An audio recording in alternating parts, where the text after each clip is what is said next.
You have been calling it random, and the fact that you reached for a word that small to describe something that has been following you that closely is exactly why this message was sent looking for you. Chosen one, before you decide what this is, let me tell you what I know. Somewhere in the last few weeks, a word or a number or a phrase has been repeating around you. You saw it on a screen, then heard it in a conversation, then noticed it again in a place it had no business being. And each time, something in your chest lifted for half a second before your mind stepped in and said, "Stop it, that means nothing." I also know this. You almost did not press play on this message. Something else was open. Something else was waiting. And a quiet pull, the kind you have learned to talk yourself out of, made you stop here instead. You can call that an accident if you want to. By the end of this message, you will not want to. Because here is the promise I am opening and will not close until the very end. What has been happening to you has a name, not a vague spiritual word. A precise ancient name, and when you hear it, about 30 years of your life are going to rearrange themselves in a single sentence.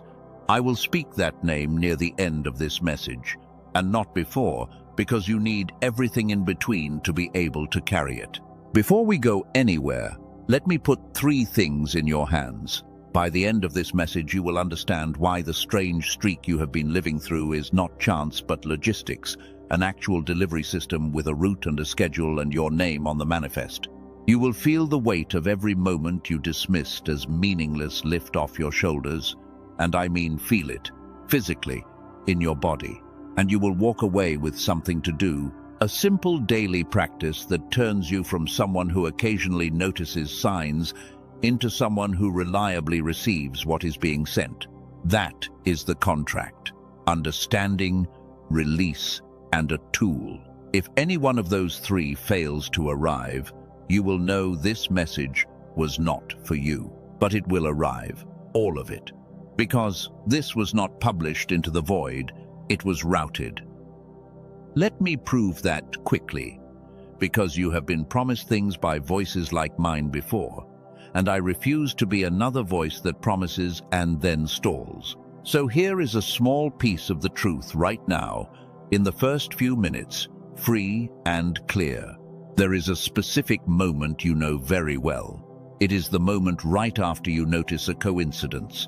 For about 2 seconds, your whole body responds. Your skin registers it. Your breath changes.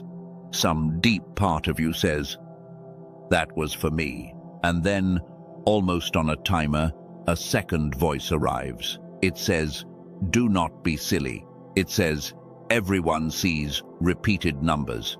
It says, "You are looking for patterns because you are struggling, and struggling people see things." Notice something about that second voice. It is faster than thought. You do not reason your way to it. It fires like a reflex, the way your hand pulls back from a hot stove. And that is the clue almost everyone misses. Reflexes are not born. Reflexes are trained.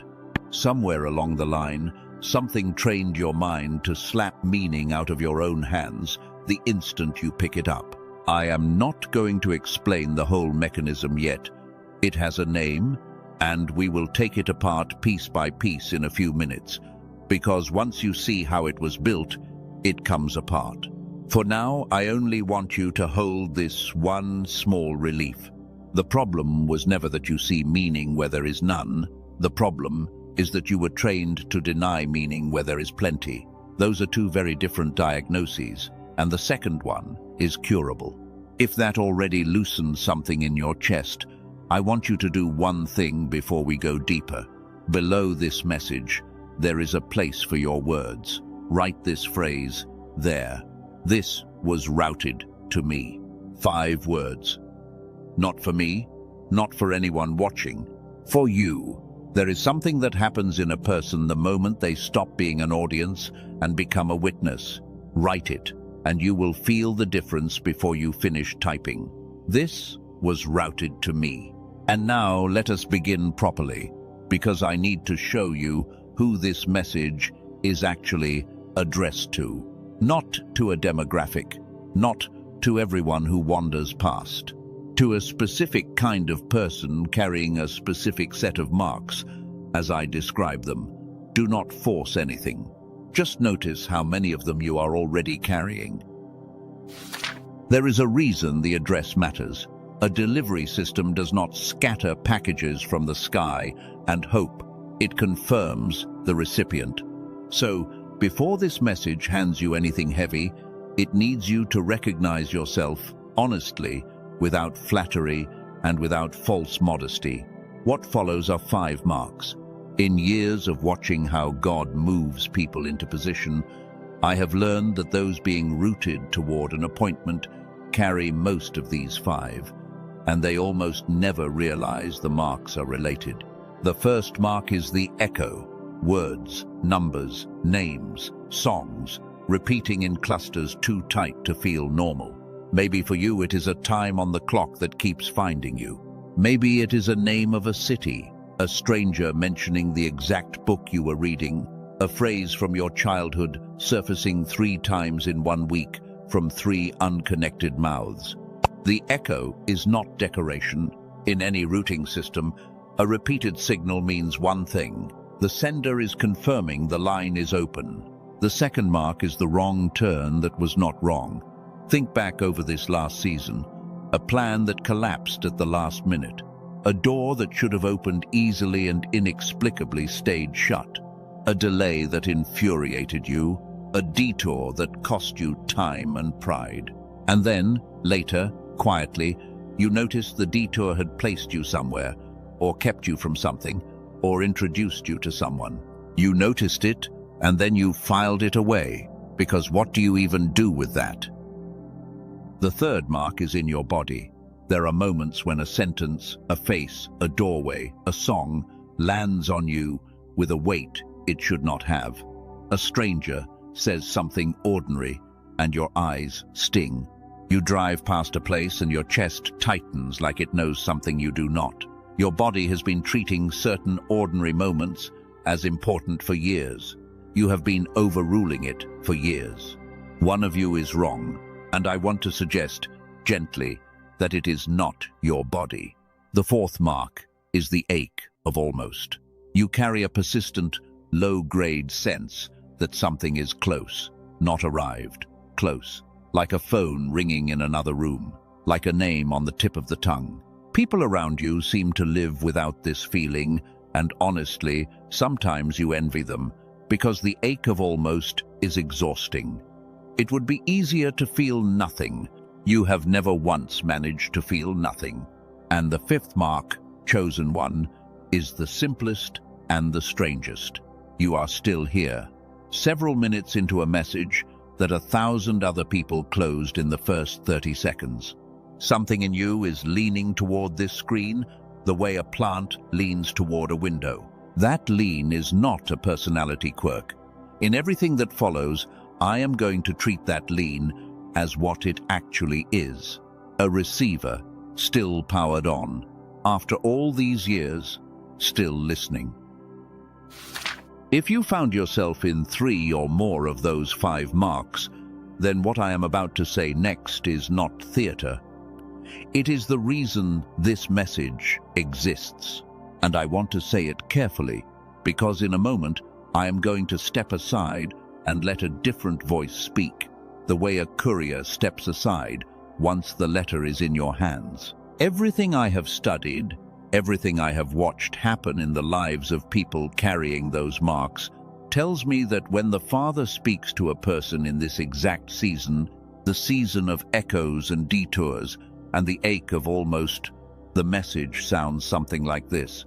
My child, you thought no one was watching the small hours. I was watching. Every time you noticed and then talked yourself out of noticing, I saw both moments, the noticing and the retreat, and I never once held the retreat against you. I have been arranging the road, not because you were lost, but because where you are going requires you to arrive exactly when you arrive. Nothing about you is running late. Sit with that last line for a breath. Nothing about you is running late. Now let me show you why that is so hard for you to believe, because this is where we stop circling and start opening the first real door. Here is the symptom, and I will describe it so precisely that you may feel briefly exposed. When something good or strange or meaningful happens to you, you have a window of about 2 to 5 seconds in which you feel it fully. A synchronicity, a compliment, an answered prayer arriving with suspicious timing. For those few seconds you are a child again, wide open, and then you feel an almost muscular clamp come down. You explain it. You shrink it. You hand the moment over to the smallest available explanation, and the word you usually reach for is coincidence. You do this with kindness too. Someone praises your work, and within seconds, you have credited luck, timing, the team, anyone but the possibility that the praise was simply true and simply yours. You do it with opportunities. You do it with affection. You are a person who has learned to intercept your own deliveries at the door and mark them, return to sender, before you have even read the label. Now, here is what you think that is. You think it is realism. You think it is intelligence, humility, maturity. You have probably said the sentence, "I am just not the type to get carried away."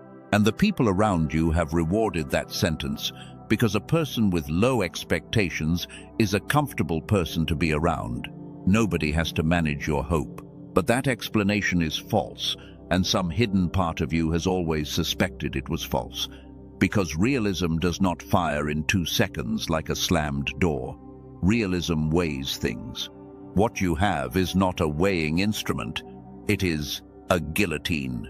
And a guillotine that fast was installed for one purpose only, which is protection. Here is the mechanism, and I am going to name it, because a named mechanism can be dismantled, and an unnamed one cannot. I call it the coincidence reflex, and it was built piece by piece out of every disappointment you did not have help carrying. Somewhere behind you, there is a younger version of you who believed openly, who saw a sign and staked real hope on it, who prayed and expected, who noticed and trusted the noticing. And then the thing that younger you hoped for did not come, or came broken, or came and was taken. And nobody sat with that child. So the child sat alone and drew the only conclusion available to a child. Hoping is how you get hurt. From that day, the mind did what minds do for children in pain. It built armor. It decided that the fastest way to never feel that specific ache again was to kill hope at the doorstep before it got inside, before it could put its things down and get comfortable. Meaning became a threat. Wonder became a liability. And the word coincidence stopped being a description of reality and became a shield raised in under 2 seconds every single time. Understand this clearly. The coincidence reflex is not a belief you hold about the world. You did not reason your way into it, which is exactly why no amount of reasoning has ever gotten you out of it. It is a flinch, and it has been standing between you and every delivery routed to your door for years. Now watch what this does to your past, because this is where the weight starts to come off. All those years you have quietly accused yourself of being spiritually numb, of missing God, of lacking whatever it is that lit up other people in the pews and the books and the testimonies. You compared your dry noticing to their burning certainty and concluded that something in you was defective. Chosen one, run the tape again, with the mechanism in view. You were never numb, you were guarded. There is an ocean between those two words. The numb feel nothing at the door. You felt everything at the door, every single time, for 2 full seconds. And then a bodyguard you hired as a heartbroken child stepped in front of you and turned the visitor away. The signal was never weak. The receiver was never broken. There was simply a hand over the speaker, and the hand was yours, and it was there because, once upon a time, nobody protected you, so you learned to do it yourself. That reframe changes your entire history. Years you labeled failure to hear were actually years of successful, relentless self-protection by a very young and very tired part of you. You do not owe that part shame. You owe it a retirement party. It kept you alive through seasons that could have crushed you. It just does not get to run the door anymore. So here is the key back, because insight without a handle is just another thing to carry. For the next 7 days, I want you to run one small protocol. When you notice an echo, a repeat, a strange arrival, you will feel the reflex rise on schedule, 2 seconds in, right on time. Do not fight it. Fighting a reflex feeds it. Instead, delay it. Say to it, silently, you may dismiss this in 1 minute. Then take that 1 minute and simply look at the moment. Write it down if you can. 1 line. What happened? What time? What it touched in you? You are not required to believe anything during that minute. This is not a faith exercise. It is a customs inspection. You are simply refusing to let deliveries be thrown out before they are opened. At the end of 7 days, read the page. I am not going to tell you what you will find there, because you would dismiss my prediction with the same reflex we just named. I will only say this. Nobody who has done this honestly for 7 days has ever come back to me and used the word random again. And that, right there, was the first door. Not the deepest one. The deepest ones are still ahead, and one of them, somewhere past the middle of this message, is going to require both of your hands, which is why I am building your grip strength now. But you have just seen the first mechanism, and you cannot unsee it. If something in you shifted in these last minutes, mark the moment. In the place for words below, write it plainly, not coincidence. 2 words. Let them be your first act of receiving instead of returning, not coincidence. Before we open the second door, I owe you a piece of honesty, and I am going to place it here deliberately, like a stone in your pocket, so you carry it through everything that follows. The reflex we just named is real, and dissolving it will change how much you receive. But as I studied this pattern in person after person, I kept running into something that unsettled me, because it did not behave like a purely spiritual problem. Some people did everything right. They delayed the reflex. They kept the page. They prayed. They softened. And still they described the same strange ceiling. Signals noticed but not retained. Clarity that evaporated by morning. A sense of reaching for the receiver and finding the cord cut. It turned out there was a reason, and the reason is not mystical. It is physical. There is something in the human instrument itself, something researchers stumbled onto decades ago and quietly documented while the rest of us were arguing about willpower, that can sit between a person and everything being routed to them. It has nothing to do with sin, nothing to do with effort, and nothing to do with intelligence. In fact, the research suggests it is most severe in precisely the people who have worked the hardest and carried the most. I am not going to explain it now. It deserves its own moment, and that moment is coming past the middle of this message, after your hands are strong enough to hold it without dropping it into either panic or dismissal. For now, just keep the stone in your pocket. If you have ever felt like something almost physical was standing between you and the connection you were built for, you were not imagining it. Remember I said that.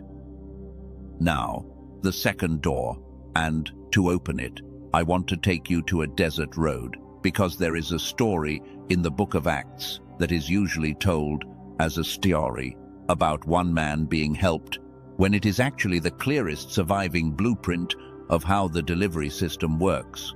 There was a man named Philip and Philip was in the middle of the best season of his entire ministry. A whole city was responding to him. Crowds, momentum, joy. The kind of open doors most people pray their whole lives to see. And in the middle of that harvest, an angel of the Lord tells him to get up and walk south to a desert road, the road going down toward Gaza. No explanation, no itinerary, just leave the working thing and go stand on an empty road. Think about what that instruction would feel like in your life. Leave the city where everything is finally working and go to the one place where, by every visible measure, nothing is happening. If Philip had used the language you and I use, he would have called that road a setback, a detour, a waste of a gifted man in his prime. Every metric he could see argued against the road. And on that empty road came one chariot. Inside it, a traveler from Ethiopia, a man of enormous influence over the treasure of a queen, riding home with a scroll of Isaiah open on his lap, and a question he could not answer, burning a hole in him. One reader, one question, one open scroll, and one rerouted man arriving on foot at walking pace, timed across two different lives so precisely that Philip reaches the chariot exactly as the man is reading the exact passage he cannot understand. That man carried the message home to an entire nation. One of the oldest continuous Christian traditions on earth traces its roots back through that single roadside conversation. Now stand back and look at the logistics, because this is the part the sermons rush past. Heaven did not send the Ethiopian a lightning bolt. Heaven sent him a person, and to get the person there on time, heaven was willing to pull that person out of a thriving city and park him on a road that looked, to every onlooker, and probably to Philip himself, like a demotion. Which brings me to you, and to the symptom behind this second door. You have a collection of closed doors you cannot stop reopening in your mind. The job that fell through at the final interview, the relationship that ended without a reason you could accept, the move that collapsed, the opportunity that went to someone else, the year that simply vanished into caretaking or illness or grief. And late at night, you take these out and examine them, and they all seem to say the same sentence about you. Off course, behind, blocked, blocked. You have explained this collection to yourself in one of two ways. Either the universe is indifferent and doors just close, which is the cold explanation, or God is displeased with you and the closed doors are a grade, which is the cruel one. Most people alternate between the two, depending on how tired they are. I want to tell you plainly that both explanations are wrong, and they are wrong in the same direction. Here is the mechanism, and it needs a name, so give me your attention for it. I call it the engineered detour. In any serious delivery network, and I want you to hear this with the sober literalness of a person who has actually watched packages move through the world, a routed object almost never travels in a straight line. It travels through sorting points. It waits in facilities. It doubles back. Anyone tracking it with a small map would swear the system had failed, because from inside the journey, efficient routing is indistinguishable from chaos. The route only reads as intelligent from above. Your closed doors were sorting points. And here is the psychological truth, buried inside the spiritual one. Human beings assess their path with an instrument that measures exactly two things: speed and direction, because those are the only things visible from ground level. Purpose is not visible from ground level. So a life being positioned will always feel like a life being obstructed. The feeling of being blocked is not evidence of being blocked. It is evidence of being routed by an intelligence whose map is bigger than your window. Philip on the Gaza road had every reason to feel shelved. He was, at that exact moment, the single most precisely deployed man on the planet. Both things were true at once. The feeling of demotion and the fact of deployment sat in the same body on the same afternoon. And if that was true of him, chosen one, you are going to have to open your fist and let it be possibly true of you. So run your collection again, the closed doors, the lost year, the ending you never got a reason for. I am not going to insult you by claiming every wound was secretly a gift wrapped in sandpaper. Some things that happened to you were simply wrong, and God does not need them renamed. But hiding among them, and you already know which ones because your breath just changed, are detours that were not obstructions at all. They were the system refusing to deliver you to the wrong address, no matter how beautifully that wrong address was decorated, no matter how loudly you cried at its door. There is a version of you that got that job, kept that person, made that move. You have been mourning that version for years, as the you that got away. Look once, honestly, at where that road actually led, at who you would have had to become to survive it, at everything you now carry that could never have grown in that soil. The mourning may not end today, but somewhere in you, a window just opened, and through it, you can see the shape of a mercy you had been calling a wall. Before that window closes again, and it will try to close, because old grief has a strong pull toward its familiar shape. Let me hand you the key for this door too. Tonight or tomorrow, take 10 minutes and choose your 3 heaviest closed doors. Only 3. Write each one at the top of its own page, and under each, answer one question only. Not, why did this happen, which is a question ground level can never answer. Instead, what did this position me toward? What did it move me away from? What did it move me closer to? Who did I become on the road I actually walked? Some pages will stay half empty, and that is allowed. This is not an exercise in forcing gratitude. It is an exercise in reading your own tracking history with adult eyes. You are looking for the sorting points. Most people find at least one that makes them put the pen down and sit very still for a while. When that happens, do not rush past it. That stillness is the sound of a story rewriting itself. And if it rewrites even one line, say so where words are kept below. Write, the detour was placement. 4 words that would have been impossible for you an hour ago. The detour was placement. Now, I want to give you something older than anything I have said so far, because there is a word underneath this entire message, and it is time you had it in your hands. In the Hebrew of the old scriptures, there is a verb, and when I first traced its meanings side by side, I sat back in my chair, because entire books of theology are compressed inside it. The word is PAGA, 3 letters in the original tongue, and it carries a cluster of meanings that no single English word survives. PAGA means to meet. It also means to arrive at a place, to reach it, to light upon it. The way Jacob, fleeing for his life, is said to PAGA a certain place at sundown, an ordinary patch of ground where he lay down on a stone and dreamed of a ladder full of angels. And the same word, the very same word, is used for intercession, for prayer, for one soul pleading on behalf of another. Let that settle.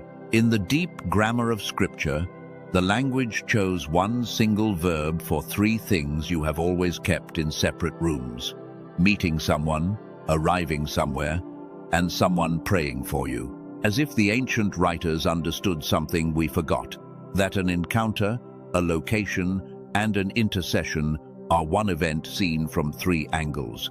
When you finally meet the right person in the right place at the strange right time, what you are walking through is somebody knelt somewhere, perhaps years ago, perhaps generations ago, asking. The meeting is the answer, arriving. The place is where the answer was scheduled to land. The Greek of the newer scriptures has its own word for these collisions, synantao, the meeting that comes out to meet you, the encounter that was walking toward you while you were walking toward it. But it is PAGA I want you to keep, because PAGA contains the kneeling, chosen one. Some of the strange intersections in your life are the echo of prayers you never heard prayed. A grandmother, a stranger, someone whose name you will only learn on the other side of everything. You have been walking through answered intercession and calling it luck. And this brings us to the question that has been standing quietly behind this whole message, the question of timing. Because the title that brought you here said in time, and I do not use words like that as decoration. I need you to understand what the timing actually is, and just as important, what it is not. Every delivery in this system is aimed not at a place but at a moment. Give me your attention, because I am about to name the third mechanism. I call it the arrival window.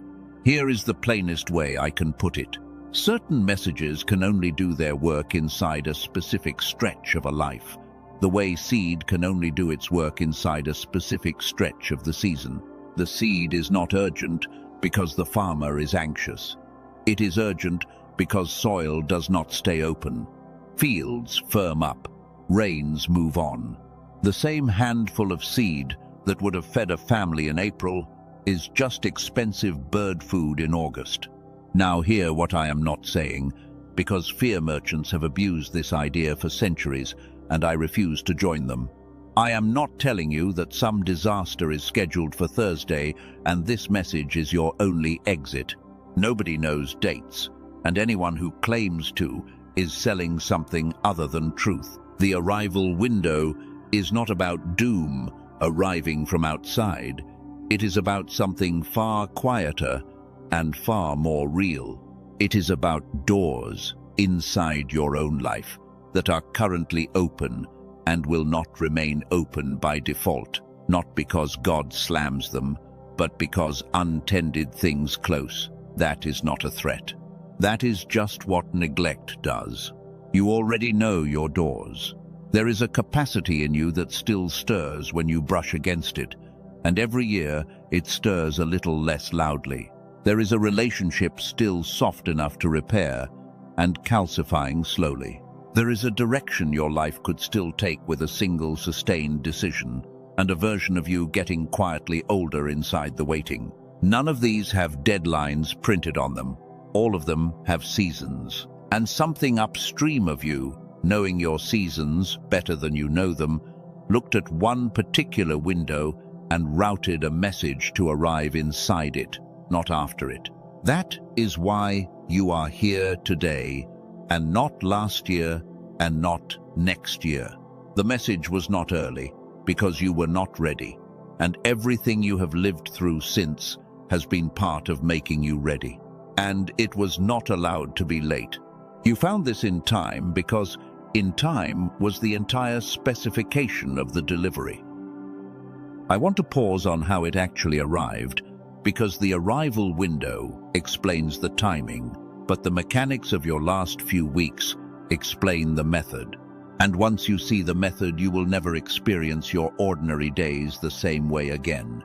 The echoes you have been noticing were not the message. Understand that. A repeated number cannot tell you anything.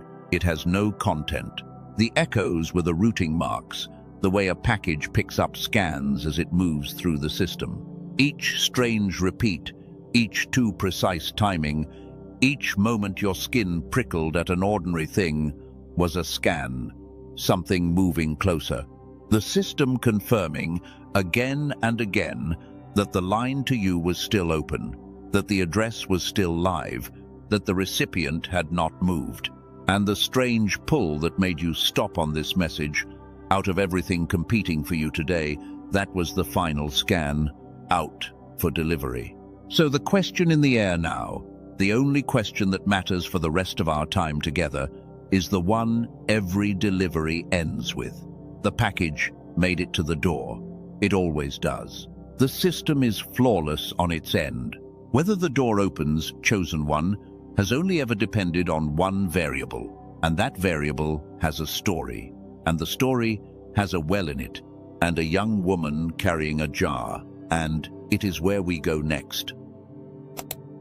In the book of Genesis, there is a scene that deserves to be studied the way engineers study a perfect machine, and instead we read it like a sweet old story and move on.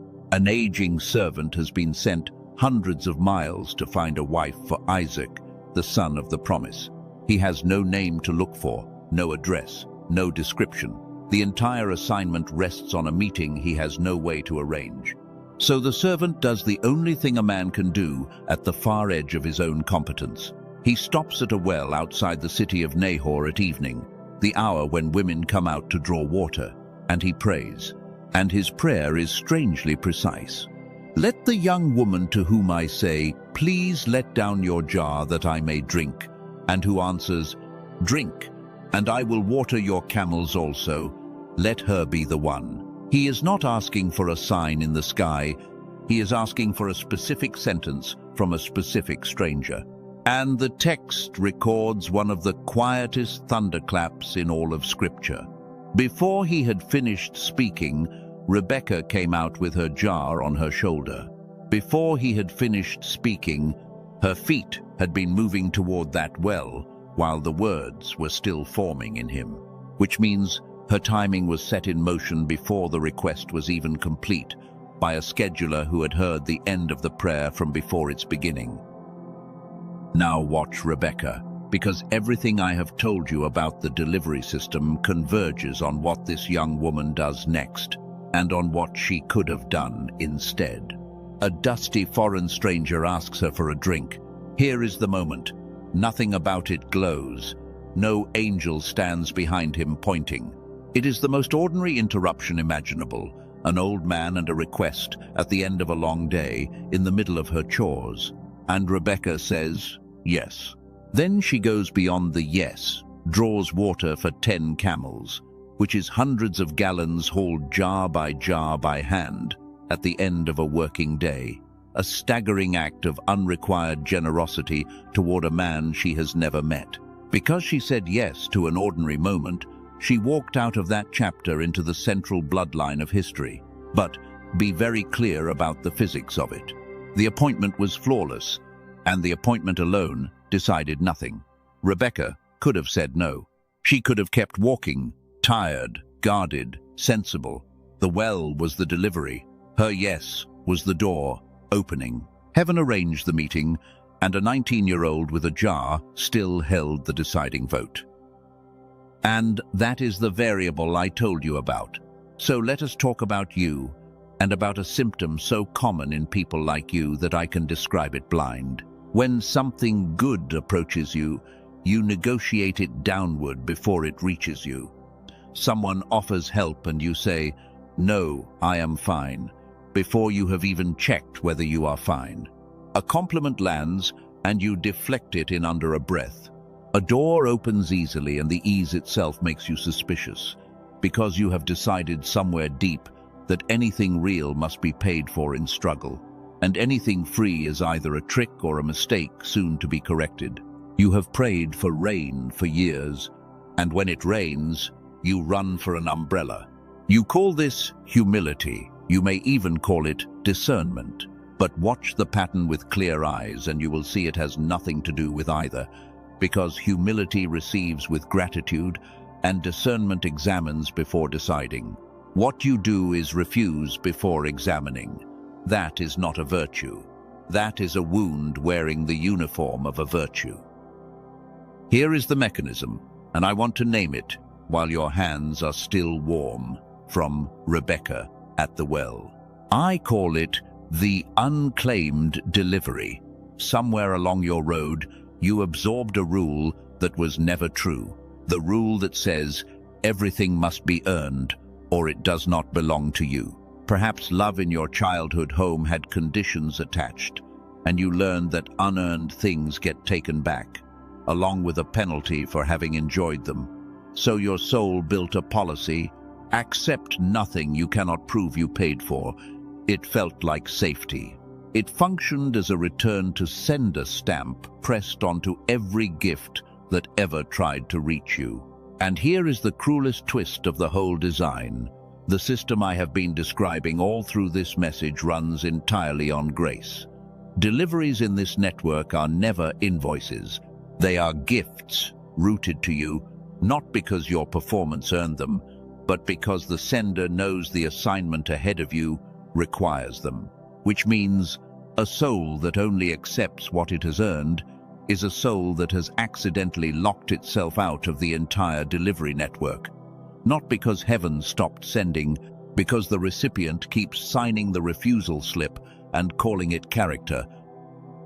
Now, let the past rewrite itself again, because this one goes deep.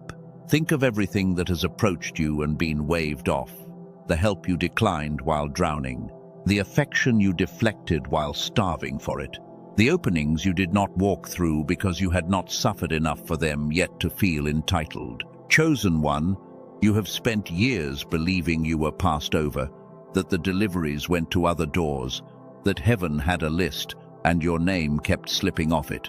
Run the tape with the mechanism in view. The deliveries came. They have been coming the whole time. There is a warehouse of unclaimed things with your name on them, and not one of them was withheld by God.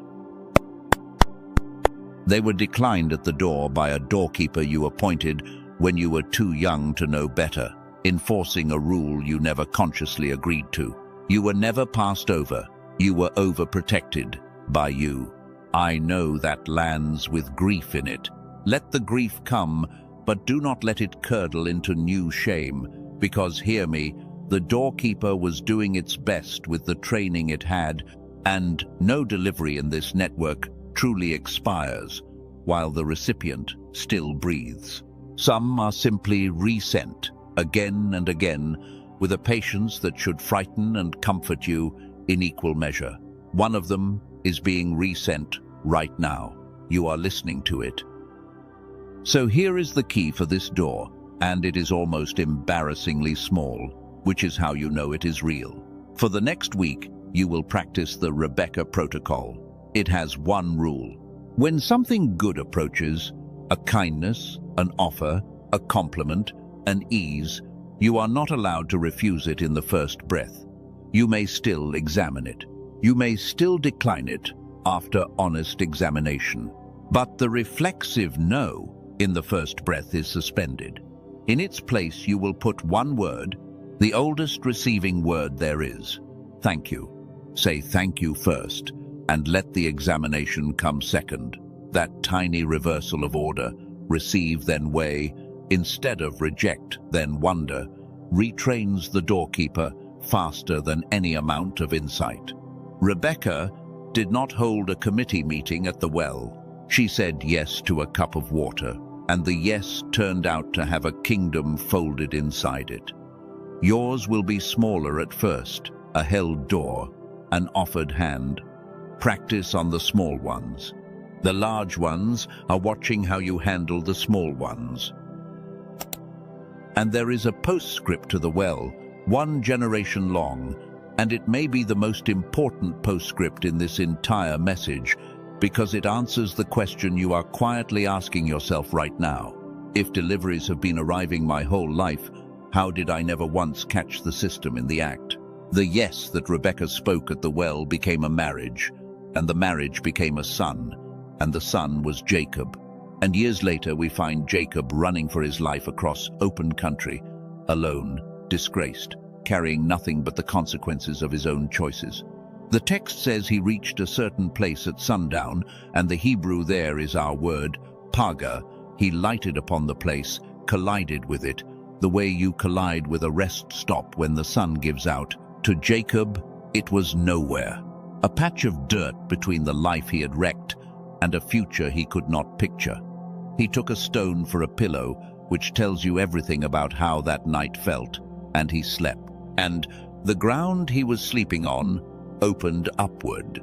He dreamed a ladder set on the earth with its top reaching heaven, and the messengers of God ascending and descending on it, traffic in both directions, the whole delivery network visible for one night to one exhausted runaway. And the Lord stood above it and spoke over him not one word about his failures, only promises, presence, land, descendants, and a sentence you should keep somewhere safe. I am with you, and will keep you wherever you go, and I will not leave you until I have done what I have spoken to you." But it is what Jacob said when he woke that concerns you tonight. He sat up in the dark, in the middle of nowhere, with his heart pounding, and he said the sentence that I believe is the true title of your last several decades. "Surely the Lord is in this place, and I knew it not. I knew it not. The ladder had not been installed overnight, chosen one. The traffic did not begin when Jacob lay down. That ordinary patch of ground had been an open junction the entire time, and every traveler before him had walked across it feeling nothing, and Jacob himself would have walked on too, if exhaustion had not dropped him there, with no strength left to keep his own defenses up. The place was never empty. The perception was. So here is the answer to your question. You never caught the system in the act, because catching it requires a stillness you have spent decades avoiding, and I say that with tenderness, because your motion was survival, not stubbornness. But count now, honestly, the Bethels you may have slept through with your eyes open, the waiting room, where a stranger said the thing you needed, and you were on your phone. The drive home after the worst day, when the sky did something enormous and you saw only the traffic. The night you cried on the kitchen floor and felt, for half a second, inexplicably accompanied, and stood up and blamed exhaustion. How many patches of ordinary ground had ladders on them? Chosen one. How many places will you reach on the far side of everything and recognize, with a start, as junctions you were carried through and never once saw? Do not let that thought become grief. Let it become appetite, because Jacob shows you what to do with a missed decade of ladders, and it is not morning. He got up, took the stone that had pillowed his oblivious head, stood it upright, poured oil on it, and gave the nowhere place a name, Bethel, the house of God. He marked the spot. He turned the site of his unawareness into a monument of his awakening, and then he walked on into his future, changed, not because the ground had changed, but because now he knew what ground was capable of. You can do the same thing tonight, and I invite you to do it literally. Somewhere in your life there is a patch of ordinary ground that you now suspect was a junction all along, a kitchen floor, a hospital corridor, a parking lot where a phone call found you. This week, if you can reach it, stand on it for 1 minute. You do not need oil and you do not need a stone. You need only to say what Jacob said, minus the regret and plus the gratitude. The Lord was in this place, and now I know it. Mark 1 Bethel, and watch what your eyes start doing to every other ordinary place you enter. That is the real inheritance of this story, not the ladder, the looking. By now you may be feeling something that needs to be said out loud before we go further. All these stories have wells and desert roads and angels in them, and your life has commutes and dishes and unanswered emails. It would be easy to conclude that divine appointments are for people in sandals, and that nothing wearing a Tuesday could possibly be sacred. I want to dismantle that conclusion completely, and there is one story built to do it. In the first book of Samuel, we meet a tall young man from the smallest clan of the smallest tribe, and we meet him in the least mythical circumstance in all of Scripture. His father has lost some donkeys. That is the whole setup. Kish tells his son Saul, "Take one of the servants and go look for the donkeys." An errand, a chore, the ancient equivalent of the car needs to go to the shop and someone has to deal with it. Saul walks for 3 days through hill country after livestock he never finds. Pay attention to that. The errand itself fails. And at the point of giving up, the servant mentions that a man of God is in a nearby town. Maybe he can tell them where the donkeys went. So they go, hungry and unimportant, to ask a prophet about missing animals. And Samuel is standing at the gate waiting, because the day before, God had told him, "Tomorrow about this time I will send you a man." Samuel takes one look at this tired errand runner and says, "As for the donkeys, do not set your mind on them. They have been found." And then he anoints him the first king of the nation. Saul left home looking for donkeys and came back appointed to a throne. Now, hold the two layers of that story side by side, because your whole Tuesday problem dissolves between them. On the surface layer, a boring domestic errand that failed. On the hidden layer, a summons to a prophet who had been told the exact hour of his arrival. The errand was the routing. The lost donkeys were the delivery route. Somebody had to misplace livestock to walk a future king, on schedule, through a specific city gate. This is the answer to your Tuesday. You keep waiting for your life to feel spiritual before you treat it as spiritual, waiting for the appointment to look like an appointment, but the system prefers plain envelopes. It hides summonses inside chores precisely because chores are the one place you reliably show up. The school pickup line, the pharmacy queue, the wrong turn that adds 10 minutes. If heaven only met people on mountaintops, heaven would almost never see you. So it meets you where you actually live, and it dresses the meeting as errand, and the disguise works so well that you have walked past it for years. From today, I want you to carry one question into your most ordinary hours. Not, is this errand important? Because the donkeys never were. The question is, what might this errand be walking me toward? You will not always get an answer. Anders, you do not need one. The question itself changes your posture from a person killing time to a person keeping an appointment. And posture, as Rebecca taught us, is the deciding vote. There is one more detail in that story, small enough to miss and large enough to build a life on. When Samuel brought the tired errand runner to the feast that day, he did not scramble to make room for him. He turned to the cook and said, "Bring the portion I gave you, the one I told you to set aside." The best cut at that table had been reserved the day before, on the instruction of a prophet, for a guest who did not know he was coming. While Saul was still out in the hills, dusty and discouraged and failing at his chore, his seat was already assigned and his portion was already cooking. Chosen one, take that detail personally, because it was preserved in the text for you, somewhere ahead of you, at a table you have not been shown yet. Arrangements you did not request are already being made. The portion is already set aside. The instruction has already been given, and the road between here and there does not look like a road to a feast. It looks like your life. Another errand, another ordinary week, another search for something small that keeps not turning up. Walk it anyway. The feasts of God are approached exclusively through the errands of men, and yours is no exception. If this message has been doing its work in you, there is a small thing you can do right now, and I mention it only once. Somewhere near this message is a way to leave a mark of approval, a simple signal that costs you nothing. That mark is how messages like this get carried to the next tired person standing at their own well. Think of it less as approval and more as passing the jar. Then come back, because I have someone I want you to see. I want you to see yourself, some months from now, on an ordinary weekday morning, after these mechanisms have been dissolving for a season. Come stand here and look. You wake before the alarm, and the first thing you notice is what is missing.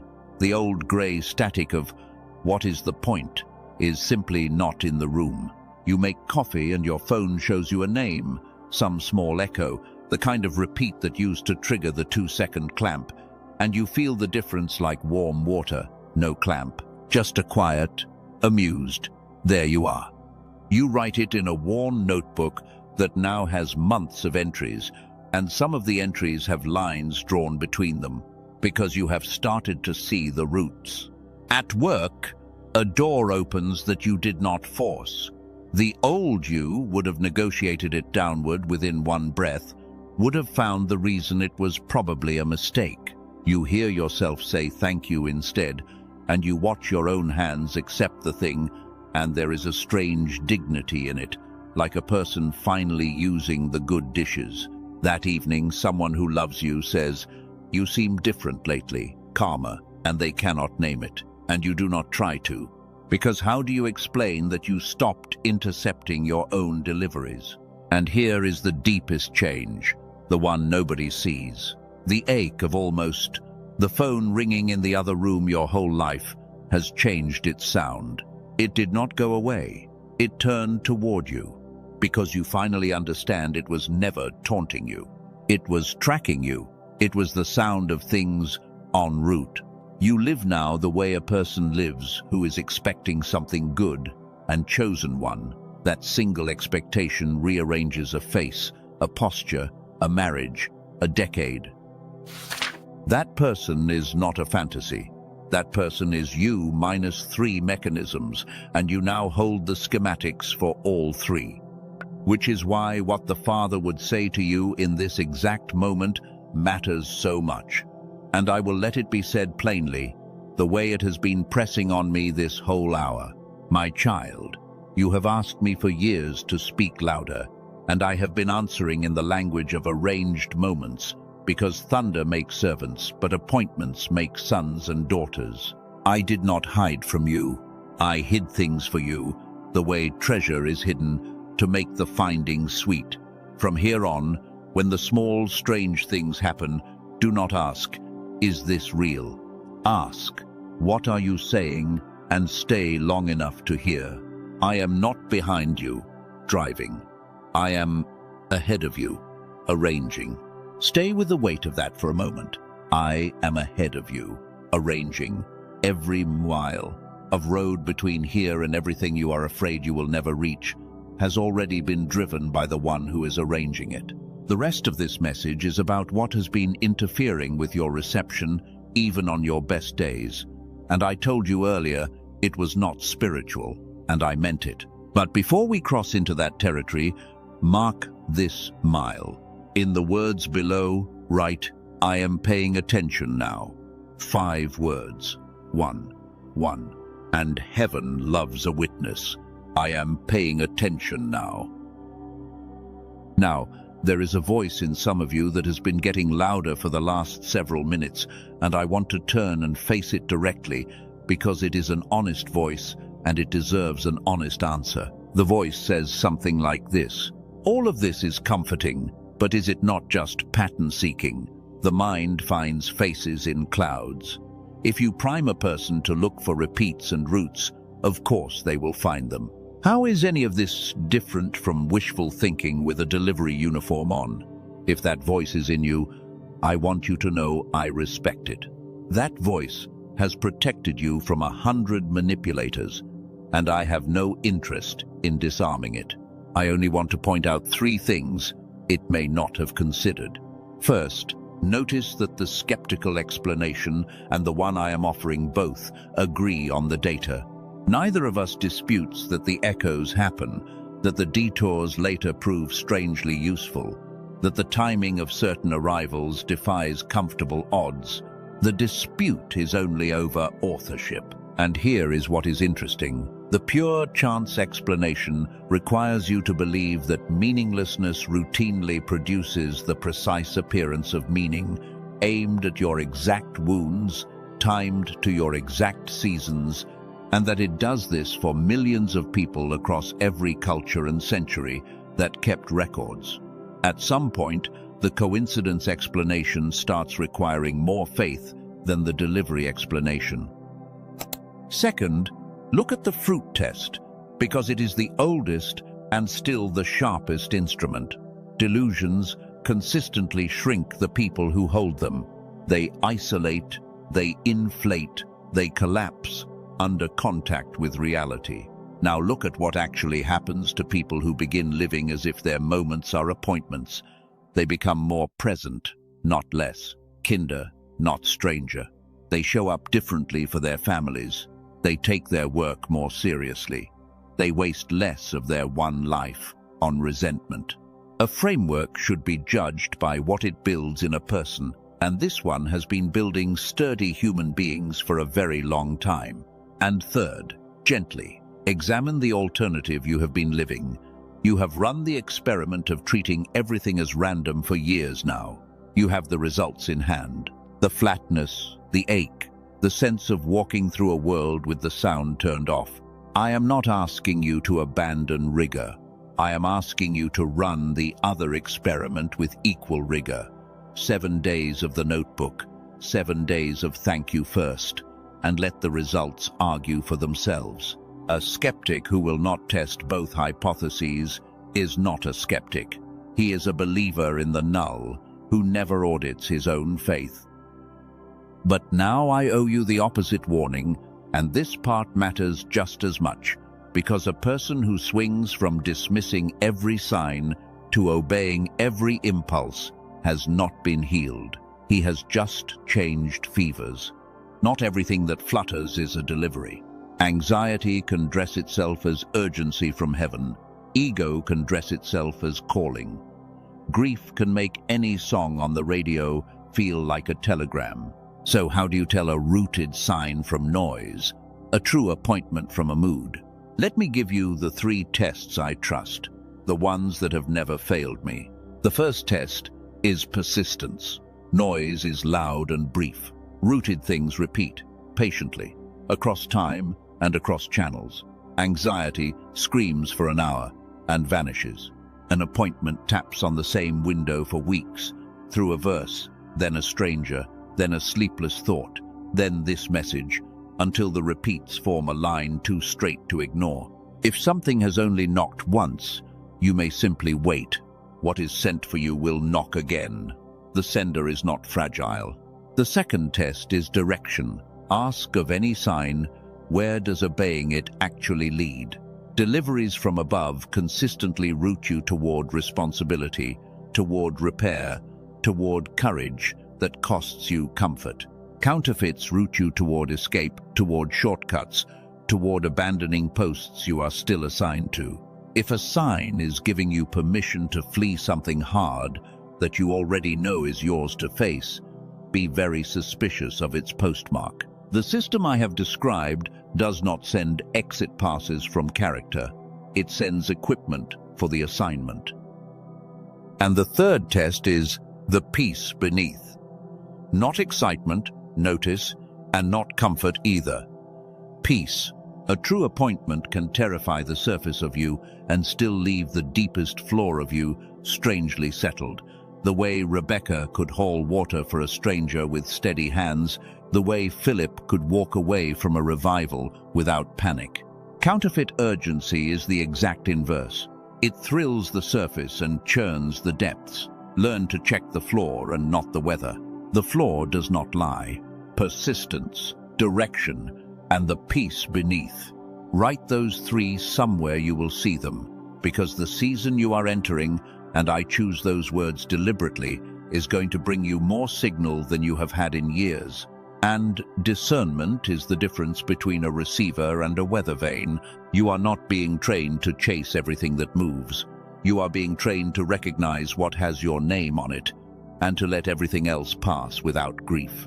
There is one more counterfeit I must name before we move, because it is the most expensive one, and almost nobody calls it what it is.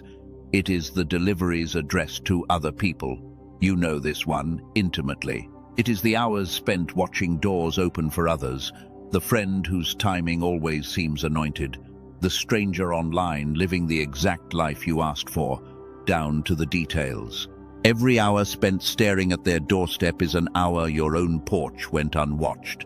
And what that habit is doing to you is deeper and stranger than envy, which is why it needs its own door, and we are opening it now. Here is the symptom, and if it stings, let it, because this sting is the good kind, the kind that means the medicine found the infection. You know more about the blessings of certain other people than you know about your own. You could give a guided tour of the answered prayers of your most fortunate friend. You track the engagements, the promotions, the renovations, the seemingly effortless timing of people you half know, with a scholarship you have never once applied to your own quiet gains. And every time you do it, something happens in your body that you have stopped noticing because it is so familiar. A small internal sag, a tightening behind the sternum, the specific heaviness of the question you never say out loud, which is, "What about me?" You close the phone feeling like a person standing in the rain outside a lit window, and then you feel ashamed for feeling that because you love these people, and so you carry both the envy and the shame about the envy, twin stones, everywhere you go. You have explained this to yourself as a motivation problem or a character flaw. You tell yourself you just need to want it more or compare less, as if wanting and comparing were dials you could turn with bare willpower. Years of trying to turn those dials have taught you exactly how well that works. But the real mechanism is stranger, and it sits at the intersection of old wisdom and plain psychology. Comparison is not merely a bad habit. Comparison is a thief with a very specific tastes. It does not steal your future, which is secured elsewhere and beyond its reach. It steals your presence. It removes you from the only tense in which anything can ever be received, which is now, and relocates you into two tenses where no delivery has ever once arrived. The past where you fell behind, and the future where you never catch up. Think of it in the language we have been using all hour. Every delivery in this system requires a recipient at the address, a signature at the door. But the person who lives comparing is, in the truest sense, never home. Their body stands in their own kitchen, while their soul stands on a doorstep, 3 houses down, watching someone else sign for someone else in parcels. And the knocks at their own door, and chosen one, there have been knocks, land in an empty hallway. The tragedy of comparison is not that it makes you sad, it is that it makes you absent. And absence compounds. The less often you are home, the fewer arrivals you witness. The fewer arrivals you witness, the more convinced you become that nothing comes for you. And the more convinced you become, the more compulsively you watch other doors, seeking in their abundance an explanation for your lack, when the watching itself is manufacturing the lack. It is a perfectly sealed loop, and it can run for decades, and for some people it quietly runs until the end. But watch what happens to your history when this mechanism comes into the light.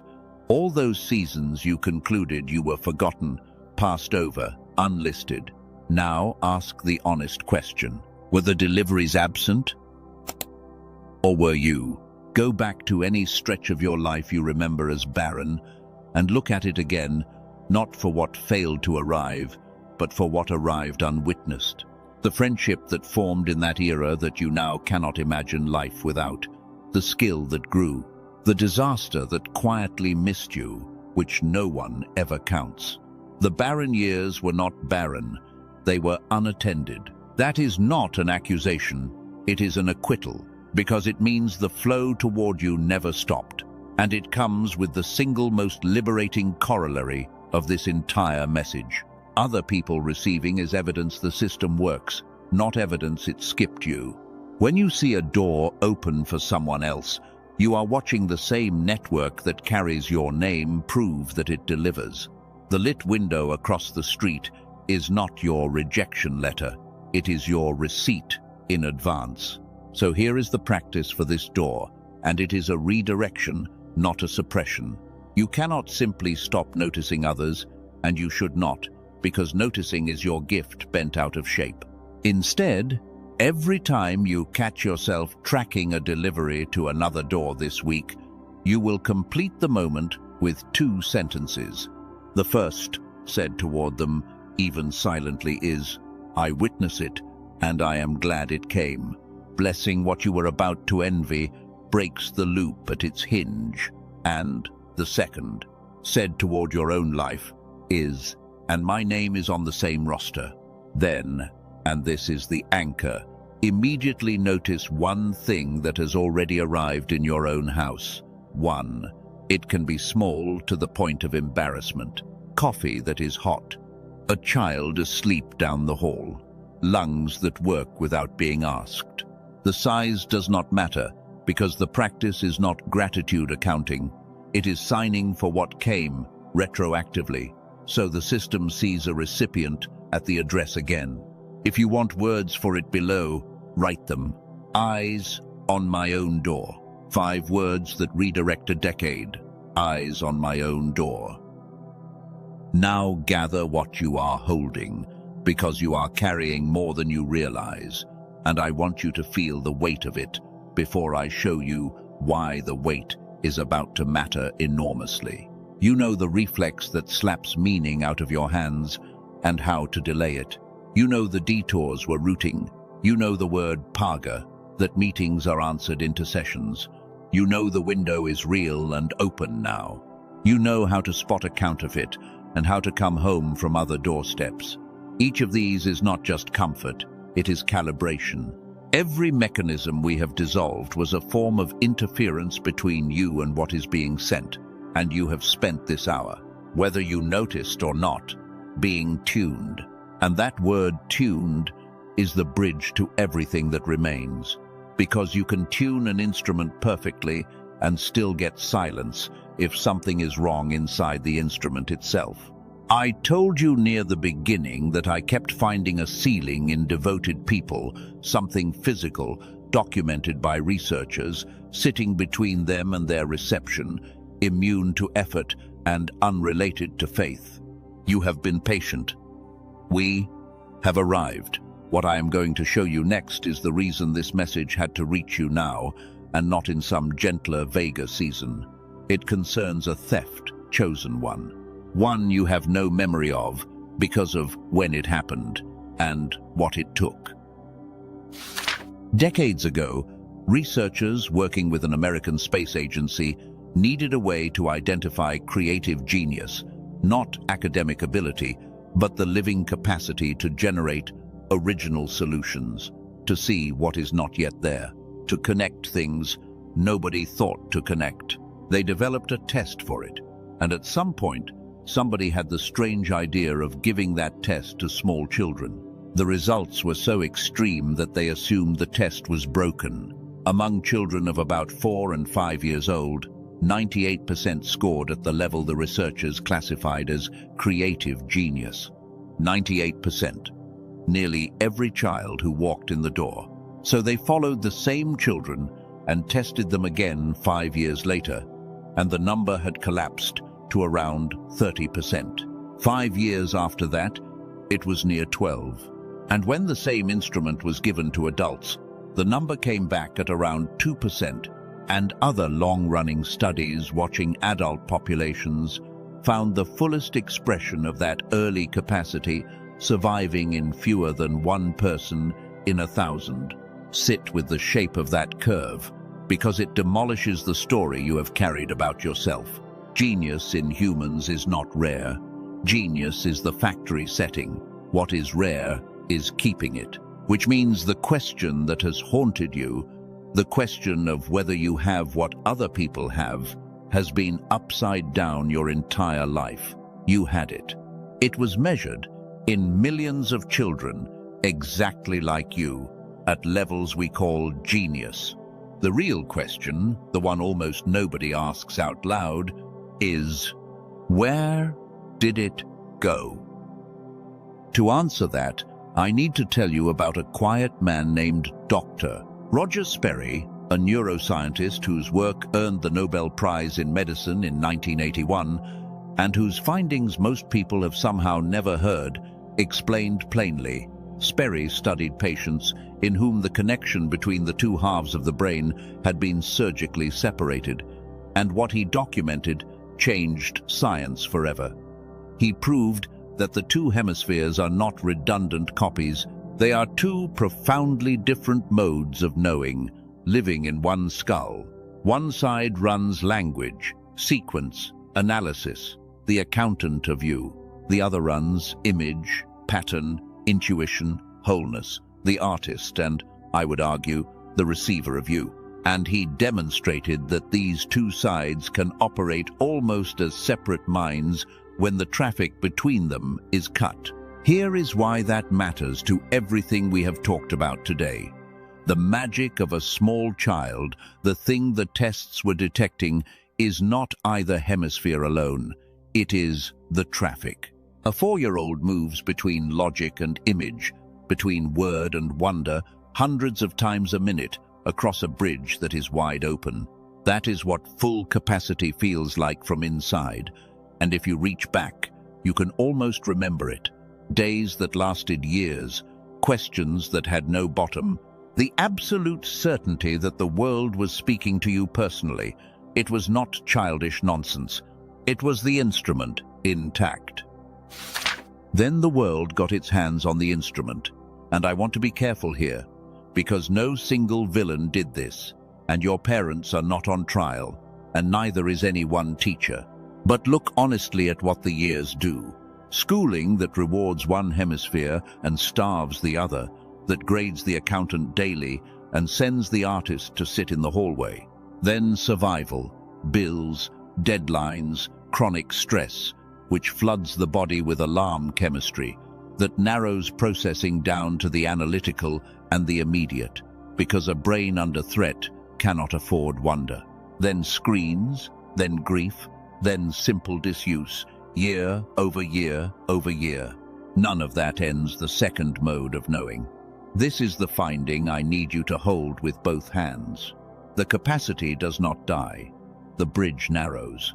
The traffic thins. The signals still arrive on the intuitive side, the side built to catch pattern and meaning, and the quiet approach of significance, but less and less of it survives. The crossing into the side of you that speaks and decides and acts. The instrument is not broken, chosen one.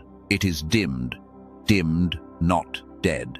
And those 3 words deserve to be written where your words go, because they may be the most hopeful sentence in this entire message. Dimmed, not dead. And before you accept the dimming as your permanent biography, I want you to consider the strangest piece of evidence in this whole case, evidence you have been carrying around and explaining away for years. The glimpses, because you have them, do you not?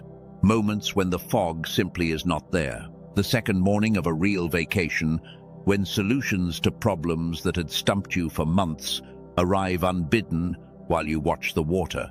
The shower, where ideas come so reliably that you have joked about it, everyone jokes about it, without ever once asking why a 5-minute rinse outperforms your entire office.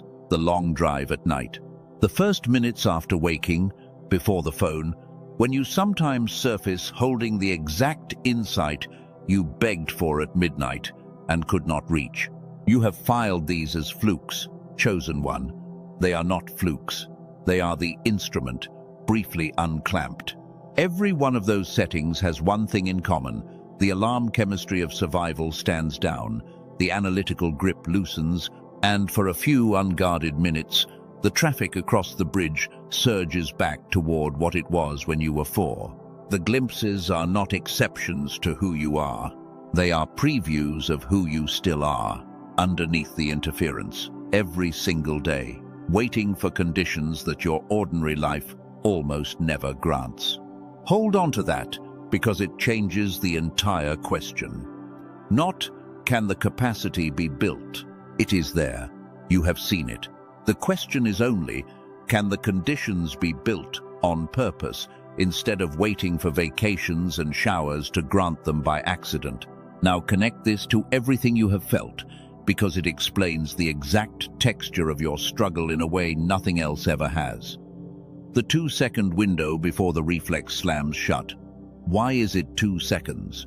Because the intuitive side catches the meaning instantly, and the crossing is too thin for it to hold against the loud, analytical veto arriving from the other shore. The clarity you feel at night that evaporates by morning. The sense of knowing things you cannot say, of answers waiting behind a door you cannot quite find, of praying and feeling the reply form somewhere in you and then dissolve before it reaches words. That is not weak faith. That is signal loss on a narrowed bridge. And now you understand why I told you, all the way back at the beginning, that some of what stands between you and your deliveries is not spiritual. and cannot be repented away or worked away because you cannot willpower a bridge wider. The delivery system outside you has been flawless. The receiving system inside you took decades of quiet damage before you were old enough to consent to any of it. Hold that thought exactly where it is, because the next thing I have to tell you is who benefits from the damage staying invisible and what it has been costing you per year, and why I have come to believe it is the great swindle of our lifetime. And here we are at the center of this message, chosen one. Roughly half the road is behind us, and I will tell you honestly, the heaviest and most freeing things are still ahead, including the physical discovery I have owed you since the beginning, and the name I promised you at the very start.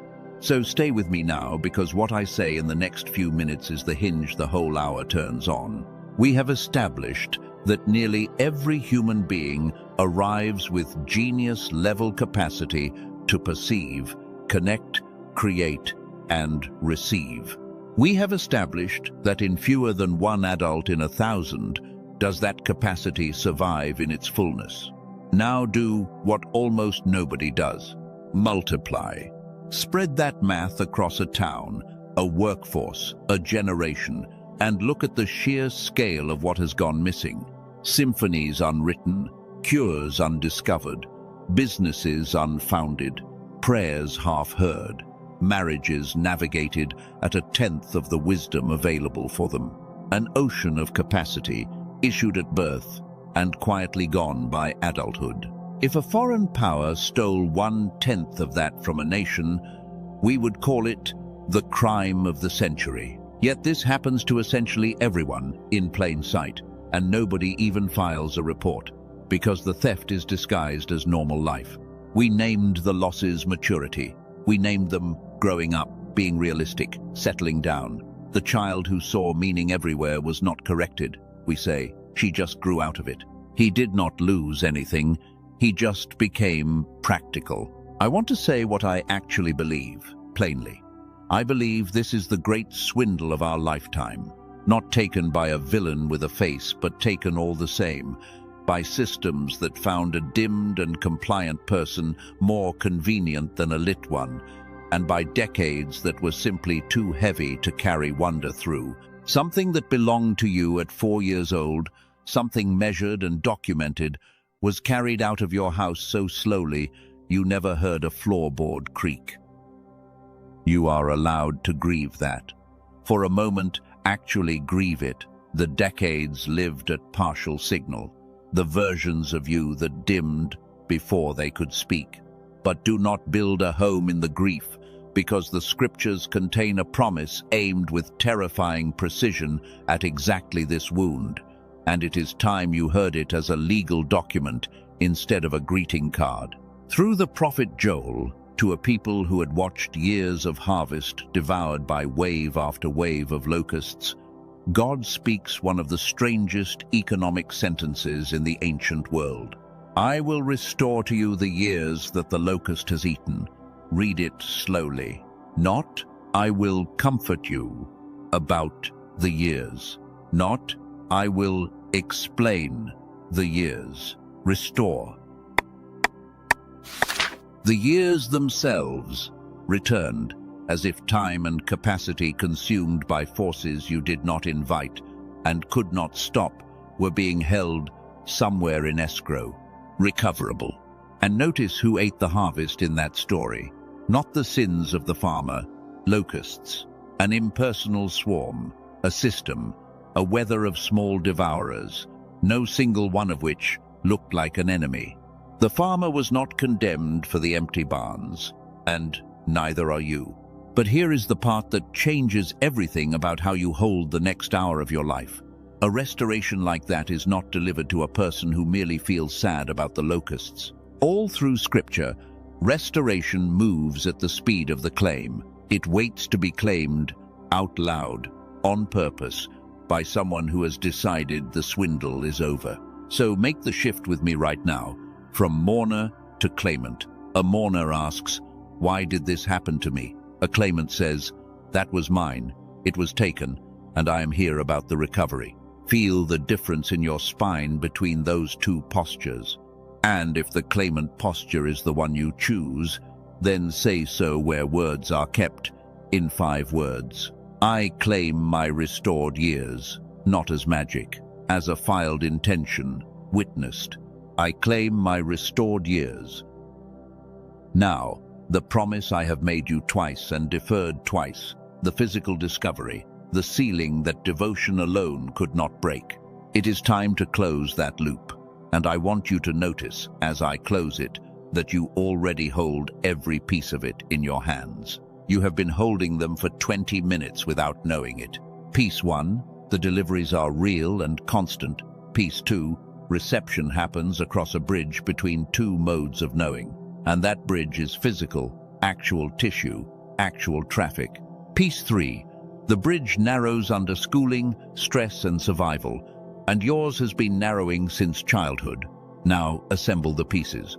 When the devoted people I described did everything right and still hit a ceiling, when their clarity evaporated by morning, when their prayers felt like they were forming behind glass, the interference was never in their soul, and it was never in the sender. It was in the wiring, the one place neither effort nor sincerity can reach, because you cannot repent a bridge wider, and you cannot discipline traffic into a road that has narrowed. That is the discovery. The thing I said science had stumbled onto and documented, while everyone argued about willpower. The ceiling so many seekers hit has a physical address inside the skull, at the crossing between the half of you that receives and the half of you that acts. For most of history, knowing this would have been a beautiful, useless fact. One more thing to grieve. What changed, and it changed recently and quietly, is that the same science that mapped the narrowing began to learn what encourages the crossing to reopen. Hold that. Do not run ahead of it. There is one more door of the old kind to open first, and it is the heaviest one in this entire message, because it is guarding the question you have been afraid to ask since the moment you pressed play. What if my window has already closed? What if this message is true and beautiful, and simply too late for someone like me? We are going there now. Bring both hands. Let me describe the heaviest thing you carry, and I am going to do it slowly, because you have never once heard it described from outside your own head, and hearing it outside changes it. Underneath your faith, underneath your daily coping, underneath even the hope that has been kindling through this message, there lives a quiet verdict. It says, the important train's already left. It says there was a season, and you can name it, a particular stretch of years, when you were supposed to act, choose, leap, heal, and you did not, because you were afraid or asleep or surviving something no one saw. And so, the verdict says, everything now is aftermath, consolation rounds. You listen to messages like this one, the way a person reads travel brochures for a country they believe they will never visit. This verdict has a favorite time of day, usually late, and a favorite tone, which is not cruel but tired. And that tiredness is what makes it so believable. It does not scream that you failed. It just sighs that it is over. And when a hopeful thing approaches, the verdict does not argue with it. It simply says, that would have been wonderful once. Tell me, that is not the exact voice. I know it is, chosen one, because that verdict is nearly universal in people who carry the 5 marks, and none of them believe it is common. Each one is certain their lateness, alone in all the world, is the real, documented, mathematical kind. Now, you have explained this verdict to yourself as realism about time. Doors close, ages pass, bodies change, and no amount of positivity rewinds a calendar. And because that is partly true, the verdict has been unchallengeable, because every honest person must admit that specific doors do close. The one who was 25 is not coming back. Certain exact futures are, in fact, gone. But now watch the sleight of hand at the heart of the verdict, because this is where it stops being realism and becomes the most expensive lie you have ever believed. From the true premise that some specific doors closed, the verdict concludes that your window closed. And that conclusion smuggles in an assumption so large you never noticed yourself swallowing it. It assumes the window was yours to define, that there was exactly one route, one schedule, one acceptable arrival, the one you can see from ground level, and that missing it exhausted the system. Go back to the well. Go back to the desert road. In every account we have walked through today, who defined the window? Not the traveler, not even the courier. The sender defined the window, and the sender demonstrated, over and over, a quality that should permanently unsettle your verdict: redelivery. Moses stood at a burning bush at 40 years after the version of his calling that he had personally wrecked. Peter received his assignment back over breakfast, after the failure that should mathematically have ended him. The pattern is so consistent, it is almost a signature. What is sent and refused, or sent and missed, is not discarded. It is rerouted, held, and sent again, in a form fitted to who you have become in the meantime. So hear the mechanism named plainly. Your verdict measures one missed window and declares the network closed. But you have no access to the schedule of redeliveries, none, and every piece of evidence available to you this hour points the other way. Because think, honestly, about what you are doing right now. A message about divine appointments, routed through weeks of echoes you almost dismissed, arriving in a season when your heart had been softened by the exact losses that convinced you it was too late. If the verdict were true, this hour would not be happening. The arrival window you are standing in right now is itself the redelivery. You are not reading a brochure for a closed country. You are holding a reissued ticket, and the only thing your lateness ever changed was the routing, and now the recontextualization. And take this one gently, because it goes all the way down. The years you have written off as the aftermath, the years since your supposed missed window, run the tape one more time. What has actually been happening in them? You became someone who can hear a message like this, which the younger you, the one who supposedly missed everything, could not have sat through for 5 minutes. Your losses taught you the weight of things. Your waiting taught you to recognize water in a desert. The person the original window was sized for no longer exists. The person the current window is sized for is listening to me right now. You were never late, chosen one. You were being resized. And before you file redelivery under things that happen to prophets, audit your own record, because you have already lived it and never once counted it. The friendship that ended badly and circled back years later, changed and better. The kind of opportunity you fumbled at 25 that knocked again at 40 wearing different clothes. The prayer you gave up on that was answered so much later and so much differently that you almost did not recognize it taking off its coat.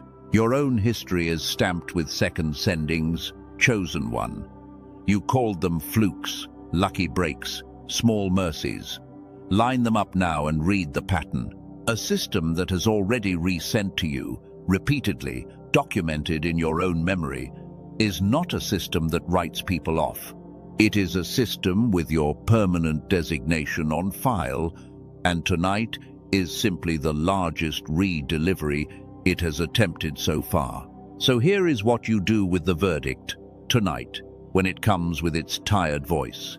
You do not argue with it. You thank it for its concern. And then you hand it one sentence it has no defense against. The sender defines the window. Say it out loud if you have to. The sender defines the window. The verdict lives entirely on the assumption that you define it, and it cannot survive the transfer of that authority back to where it always belonged. And with that, the last of the old doors is open. Feel the room for a moment. Every mechanism that has stood between you and your deliveries now has a name, and named things can be dismantled, and you have the tools in your hands.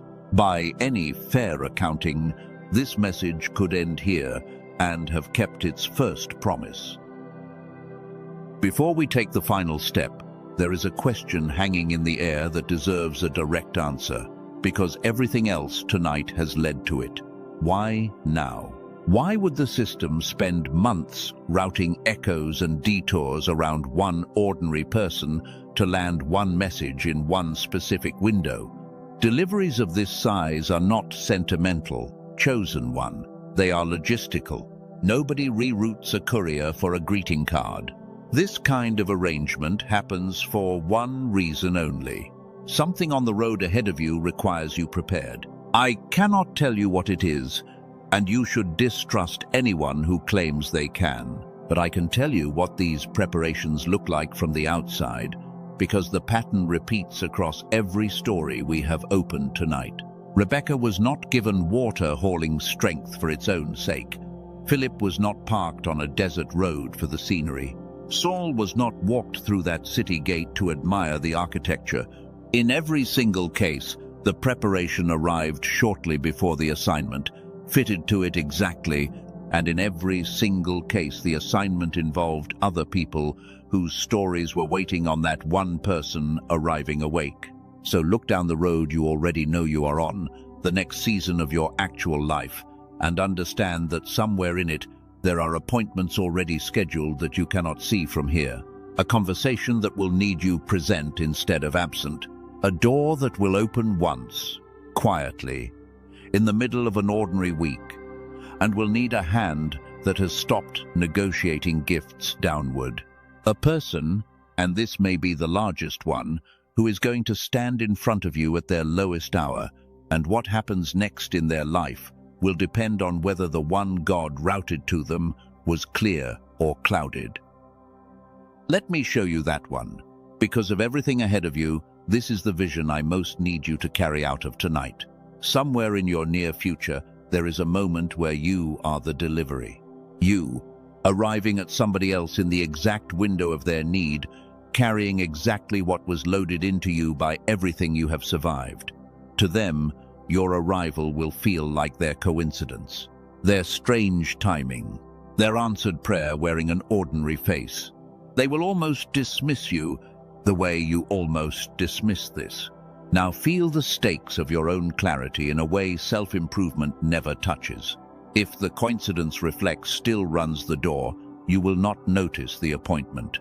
If the old verdict still whispers that you are aftermath, you will not believe you could be sent. This is why the preparation could not wait, and why the message hunted you down this particular season. Not because you were failing, because somebody downstream of you is on the schedule. And when you see it that way, every mechanism we dismantled tonight reveals its true cost. It was never only your deliveries being refused at your door. A dimmed receiver dims every life downstream of it. And the reverse, and here is the glory of it, is equally true. Every degree of clarity you recover tonight is recovered simultaneously for your children, your friends, the stranger at their lowest hour, the whole braid of lives that roots through yours. You are not healing for one, chosen one. You never were. I want you to see one more picture, the widest one, and then we will finish what we came here to do. Pull back from your single street, your single week, and see it the way the sender sees it. Millions of lives, each one a moving point, each one trailing its needs and its gifts. And across that entire field, a lattice of appointments being arranged, meetings timed across decades, detours placed like switches on a rail line, every engineered detour in one life quietly serving an arrival in another. Your grandmother prayed something over a child she never got to watch grow up. That prayer is still in the system, PAGA, still interceding, still steering meetings. You call chance. And you, tonight, sit at one intersection of that lattice, with weeks of routing marks behind you, and one message finally open in front of you, And the only remaining question is the one every delivery ends with, the question of the door. Hold the picture of that lattice one moment longer, because there is a detail in it you must not miss. From above, the routes are not frantic, nothing in the system hurries, and nothing in it doubts. The switches were set years ahead. The couriers were dispatched before the requests were finished forming, the way the answer to a prayer at a well was already walking toward it with a jar on her shoulder, which means the pressure you have carried all your life, the feeling that everything depends on you white-knuckling the next decision perfectly or the whole future collapses, was never an accurate picture of your situation. You are held inside an intelligence that plans in decades and delivers to the minute. Your part was never flawless navigation. Your part is the open door, the honest yes, the hand that signs. The weight of getting your whole life exactly right does not belong on a recipient, chosen one. And tonight, you are formally invited to set it down. This is the whole shape of it, a system that has never once failed on its end. A window, open now, that neglect and only neglect can close.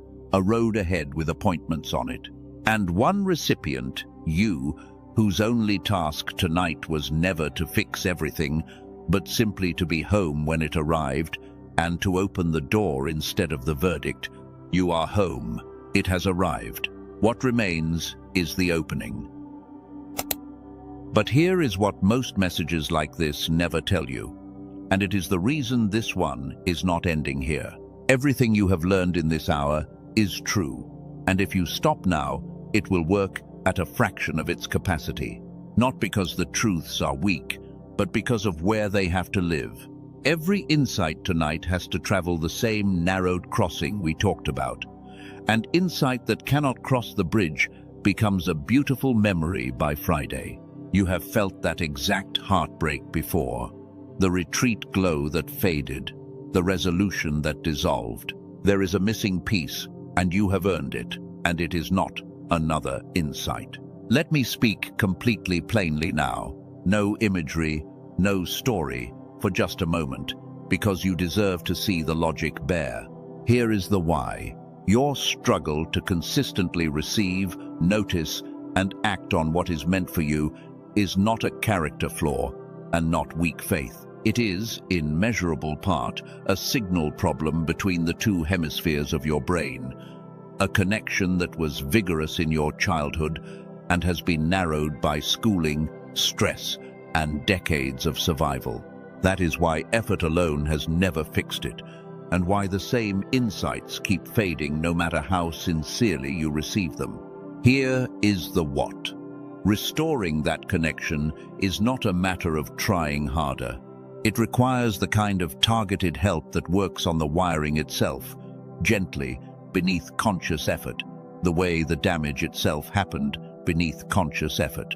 Such help now exists. It came out of the same body of research that discovered the problem, and in a few moments, I am going to tell you exactly what it is, who built it, and how it reached me. And here is the who. This matters for you specifically, listener, because you carry the 5 marks. You are the person the deliveries are being routed to. A dimmed receiver in a person with no appointments scheduled is a small tragedy. A dimmed receiver in a person standing inside an open window with something in their near future that requires them clear-eyed and awake is an emergency of a very quiet kind. You have already done the soul work tonight. What remains is the instrument. That is who you have been. It is not who you are required to stay. The interference was installed without your consent. What happens next requires it. Chosen one, everything you are, everything this hour has named in you, the marks, the calling, the appointments waiting downstream, deserves an instrument that can actually carry it. So let me tell you how the last piece of this reached me, because I did not go looking for it.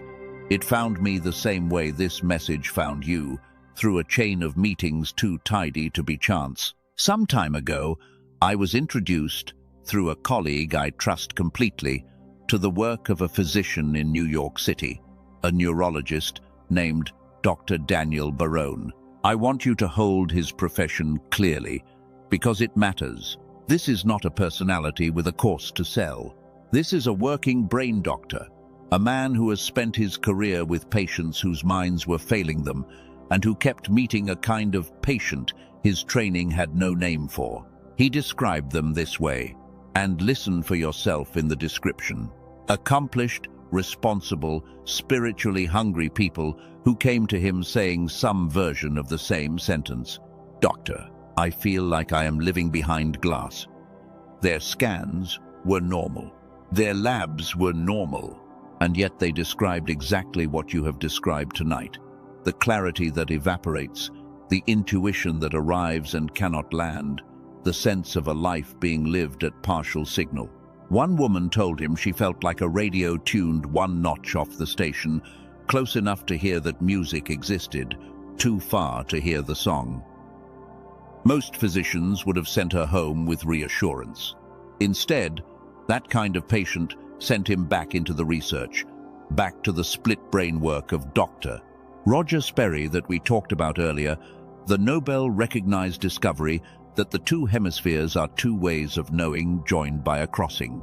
And the question that seized him was the one you now know by heart. If the crossing narrows under decades of stress and schooling and survival, can anything encourage it to reopen? Years of work followed, alongside a small team, testing sound structures with one goal, not entertainment, not relaxation, but synchronization. The two hemispheres invited back into step with each other. The traffic across the bridge gently rebuilt.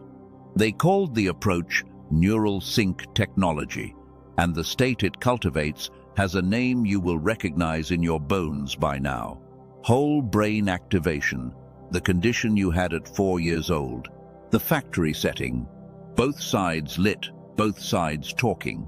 And after years of refinement, they compressed what used to require an hour in a clinical setting into a form anyone can use at home. An 8-minute targeted auditory sequence.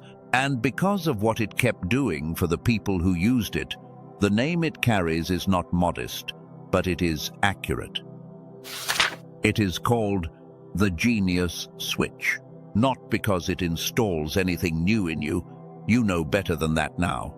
It is called that because of what the research showed all the way back at the beginning, that genius was the starting condition, that it was dimmed and not dead, and that what is dimmed can, with the right help, be turned back up.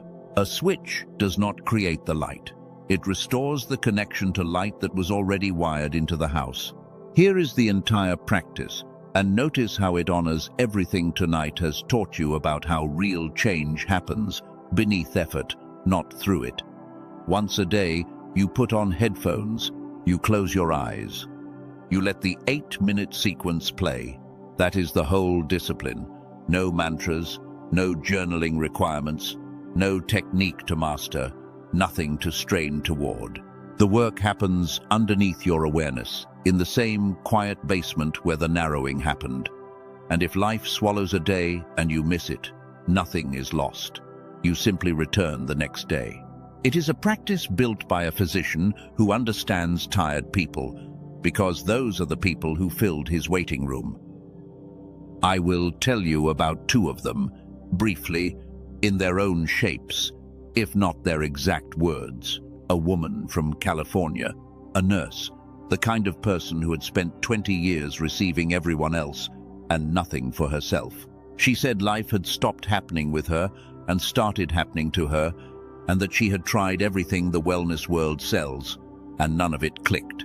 About 10 days into the 8 minutes, her word for it was cleared. Like a channel that had been blocked was suddenly open. The invisible stress that had lived on her chest dissolved, and the people closest to her noticed before she told them anything. And a woman in Manhattan, and this one I hand especially to those of you who carry family stories of bad luck and wrong stars. Her family had believed for generations that something was simply against them. Her father gave 22 years to a company that collapsed out from under him the moment he finally rose. She grew up inside that story, watched it recruiting her own life. The same stalls, the same almosts. Some weeks into the sequence, things began to unstick. Her work recognized, warmth returning where it had gone quiet. But the sentence she said is the one I cannot forget, because it belongs in this message. What I had called a family pattern turned out to have an address, and the address was not in the stars. That is because of what the team around Dr. Barone spent those years building, and they are two of more than 18,456 everyday Americans who have taken the same 8-minute walk. Ordinary people, nurses and drivers and grandmothers and builders, the exact population the swindle ran through unopposed for decades.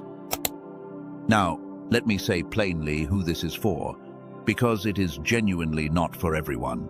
If a person is content with the dimming, if the 2-second window never haunted them, if they have no sense of appointments waiting on the road ahead, they can close this message with my blessing and lose nothing. The genius switch was built for someone specific.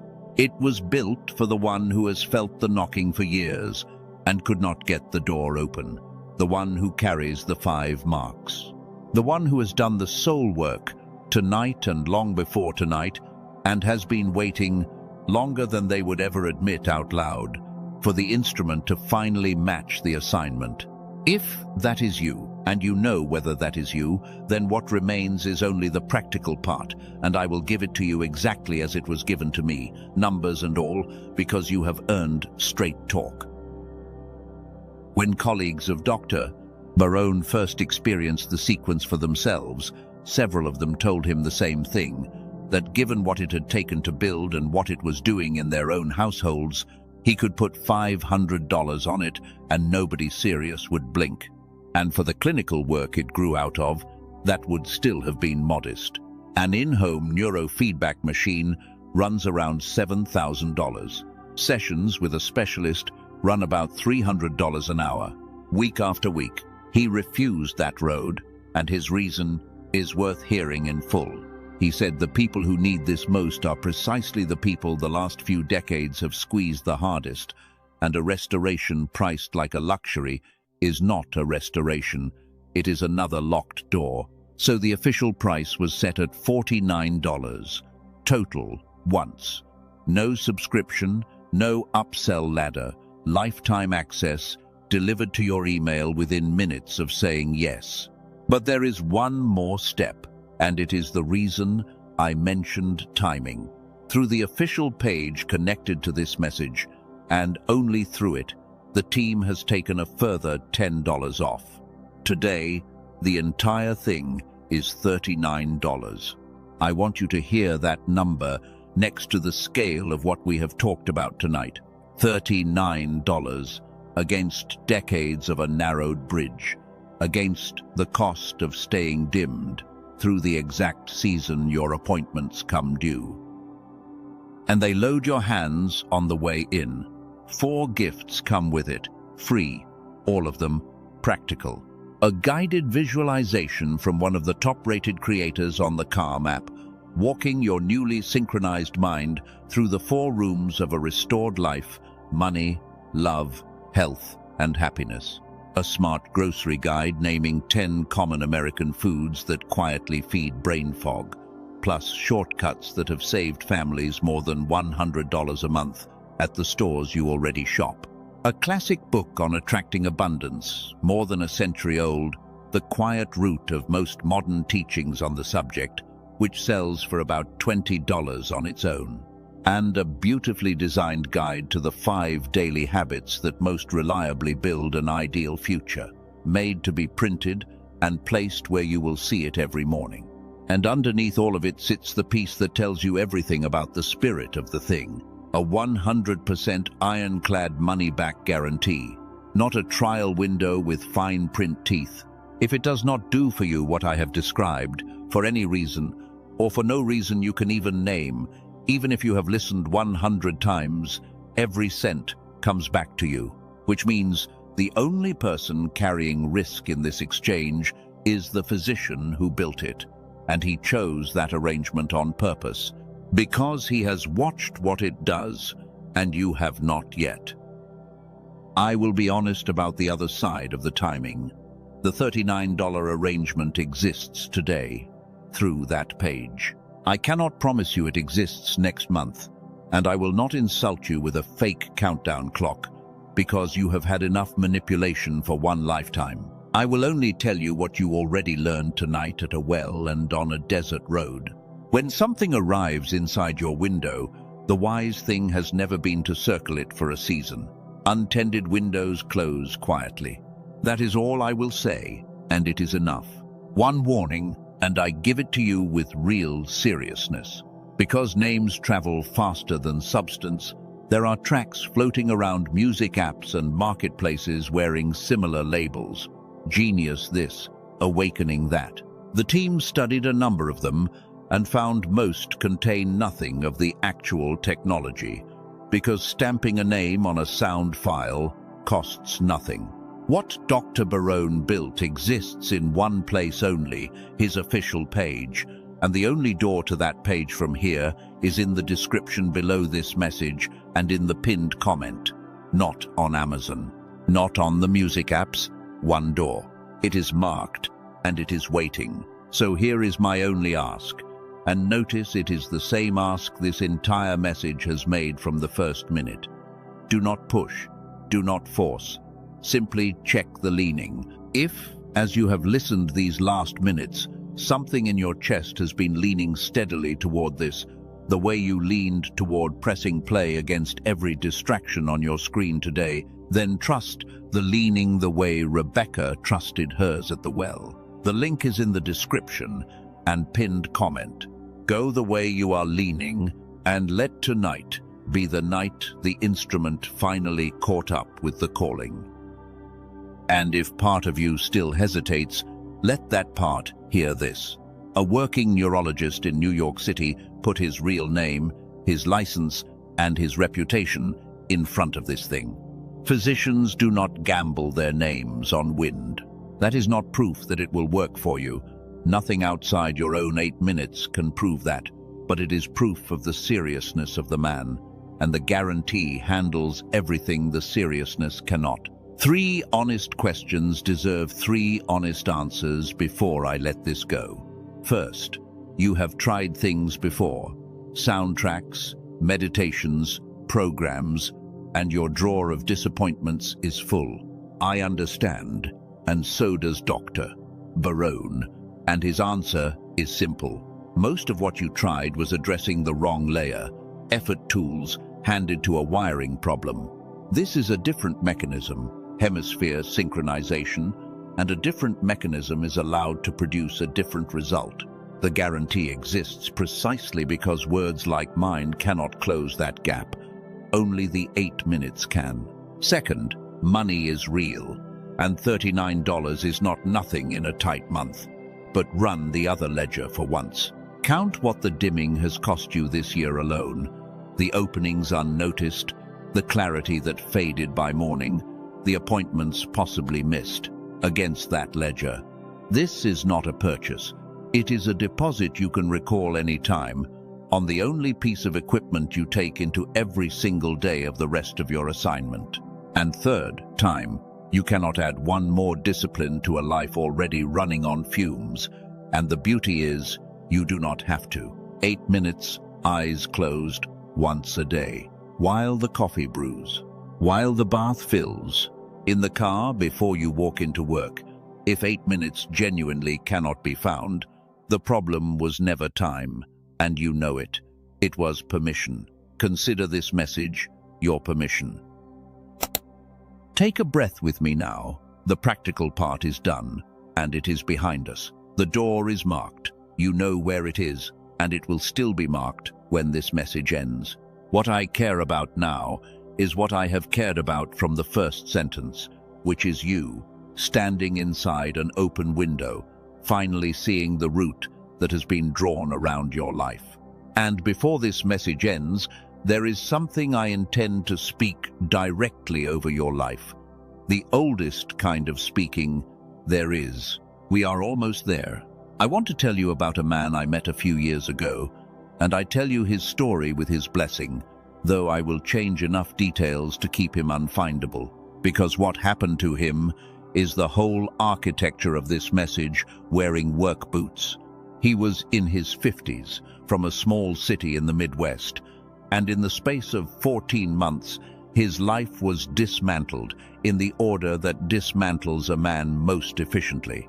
The plant where he had worked for 26 years closed on a Tuesday morning with an email.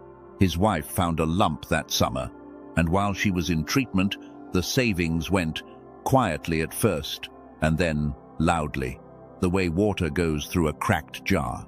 He told me that the worst part was not any single loss. It was the arithmetic. He would lie awake doing the math of their future, and the math never once came back kind. He was a believing man, but he told me honestly that in those months, his prayers had shrunk to one word, repeated at the ceiling, "Please." And somewhere in that winter, he did a small, strange thing, the kind of thing I have learned to watch for in these stories. He could not fix the money and he could not fix the illness. So he took an old envelope, and every night before bed he wrote one line on it, one thing that had arrived that day that he had not built himself. Some nights it was soup from the neighbor. One night it was only, "She laughed twice today." He said he did not do it out of wisdom. He did it because a man drowning holds whatever floats. Watch what that envelope actually was, because he named it later himself. It was a receiving practice. Without knowing our language for it, he had put a recipient back at the address. Every line was a signature at the door, and the strange turnarounds, when they came the way they always come, dressed as errands, timed like accidents. Because in the spring, his truck failed inspection, which he called, at the time, the last straw. The repair shop could not take him until Thursday. The Thursday bus into town does a long loop through the county hospital district, and a man he had worked beside 15 years earlier got on at the hospital stop, sat down next to him, and stared. They talked the whole loop. The friend was managing facilities for a regional medical group. They were desperate for a maintenance supervisor who could actually run a building, and the job had been posted, unfilled, for 7 weeks. 7 weeks. Chosen one. The window had been standing open, waiting on a truck to fail at the right moment. He interviewed that Friday in the only clean shirt he had left. He got the job, with benefits that reached back to cover the treatments still ahead. His wife came through her last round that autumn, and she is still here. And when he tells the story now, he does not say, "Then a miracle happened." He says something better. He says, "The bus was always going to come. I just finally got on it, looking up instead of down." I want you to notice the exact shape of that testimony, because our minds love to file such stories under luck for other people, and the shape refuses the filing. Nothing arrived from outside the ordinary.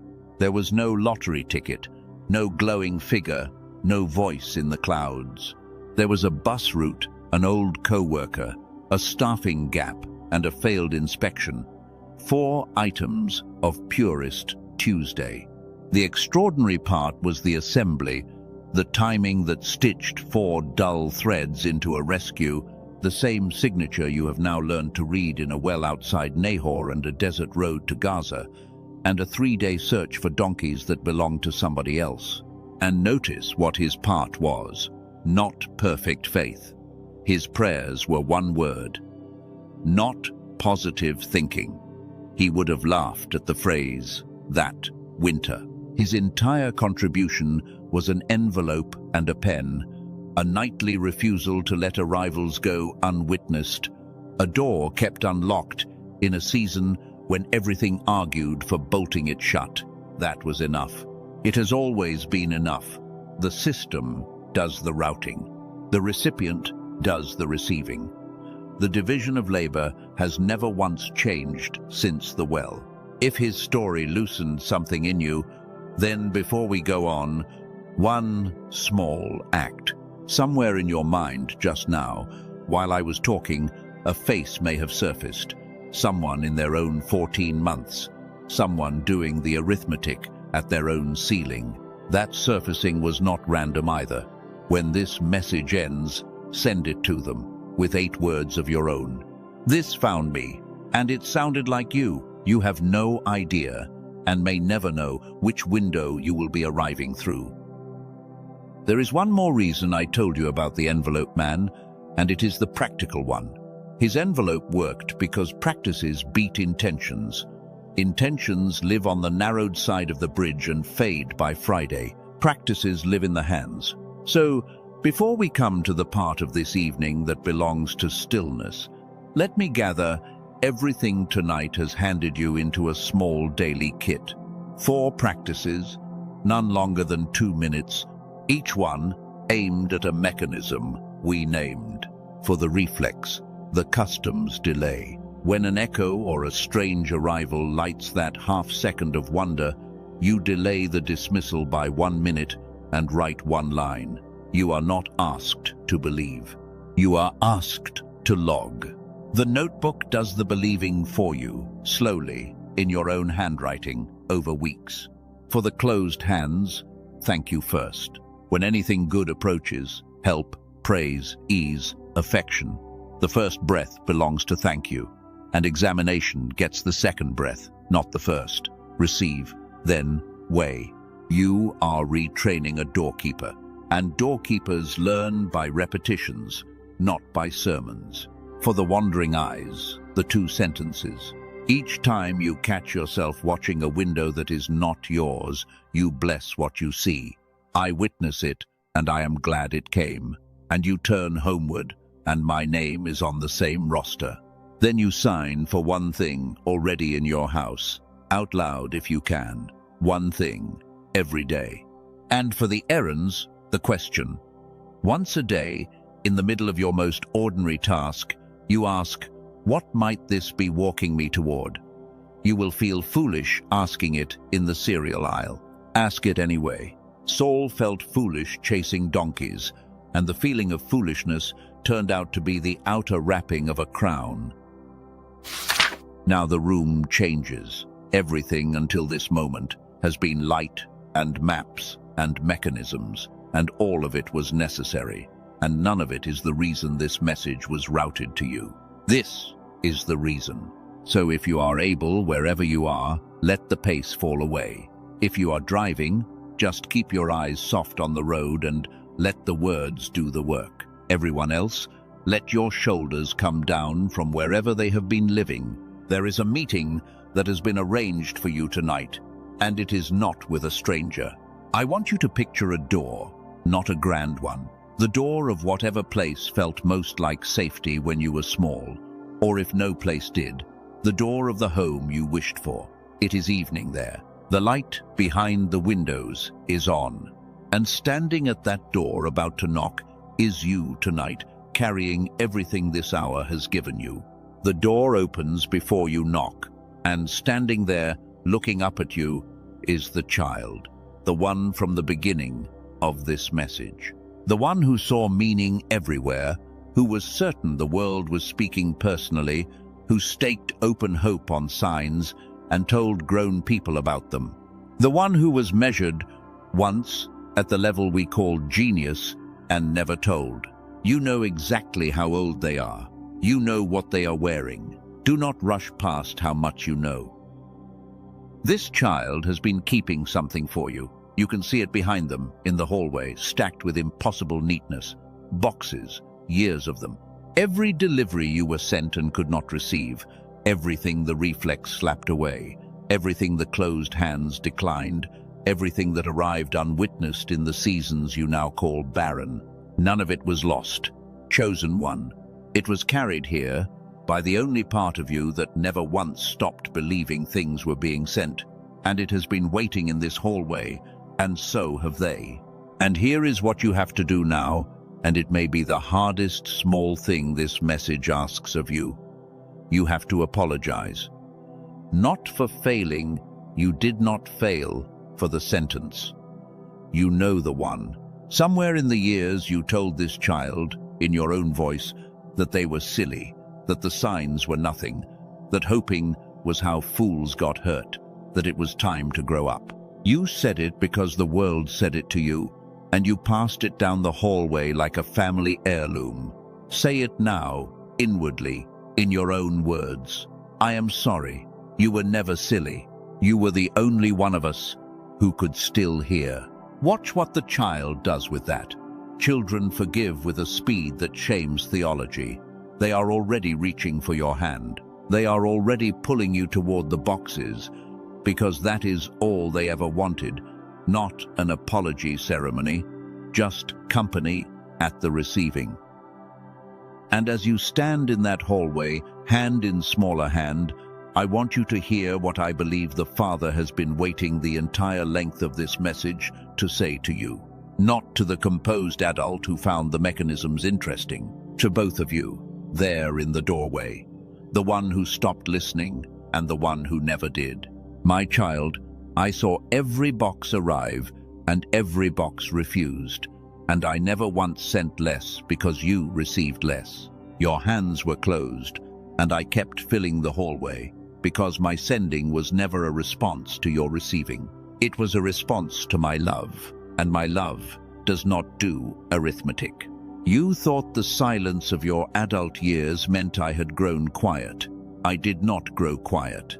You will find, box by box, that I was speaking the whole time, and that nothing spoiled, and that the child kept everything safe.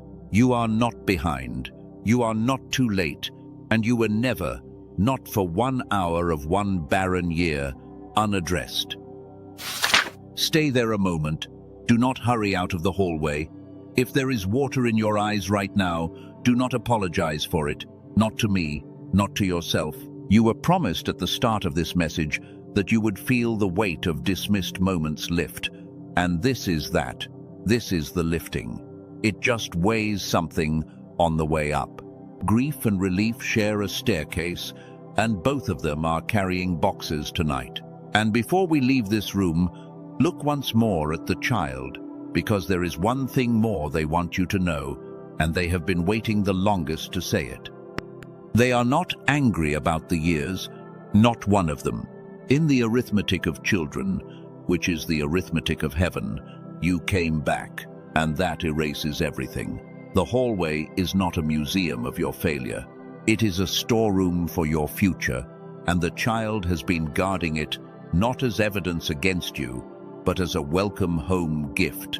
And tonight, chosen one, you came home. Before you leave the hallway, the child wants you to open one box. Just one, tonight. They have already chosen it from somewhere deep in the stacks, and they are holding it up to you now, and it is lighter than it looks. Open it. Inside is a moment you had forgotten you ever owned, one of your own earliest collisions with wonder, from before the reflex was built. Let it surface on its own. A night sky that stopped you. A song in a kitchen. A grandparent whose face went soft looking at you. The certainty, standing in some small yard, that everything was alive and that you were known.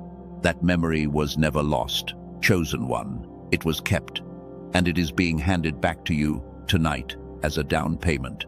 The first item of the inventory returned, proof that the restoration is not a metaphor. Take it with you when you go.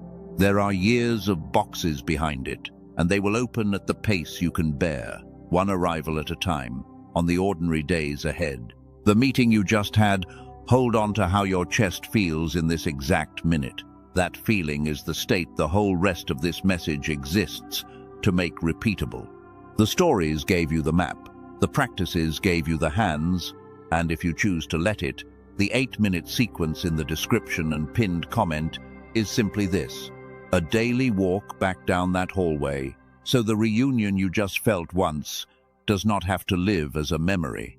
It can live as an address.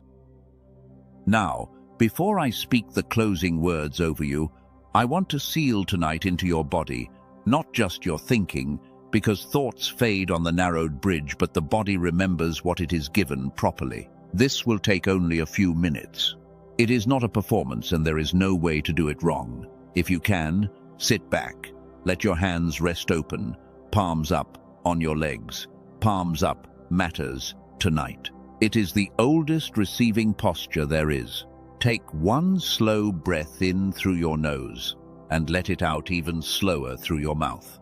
Then one more, and on this one, as you breathe out, let your jaw unclench because you have been holding it since the hallway. One more, and this time let the breath fall all the way down to your belly, as if the air itself were a delivery and your chest just learned to sign for things. Now build this with me, one plain image at a time. It is dusk. You are standing across the street from a house, and the house is your life. You can see it all from here, the roof that has weathered your storms, the rooms where your years happened, the door you now know so well, and the street in front of it is not empty. It has never been empty.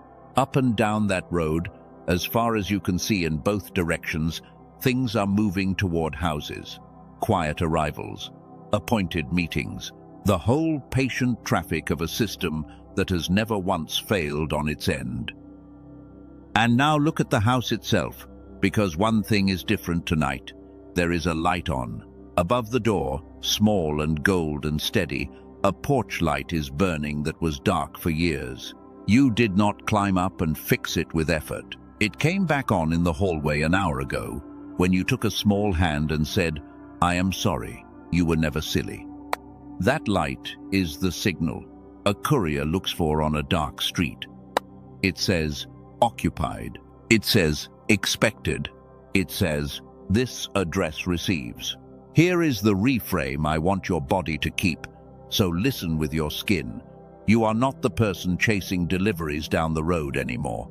That person spent decades running after other addresses, certain the system had skipped their house. You are the house with the light on. You do not have to chase what has your name on it. You have to be findable, and as of tonight, you are findable.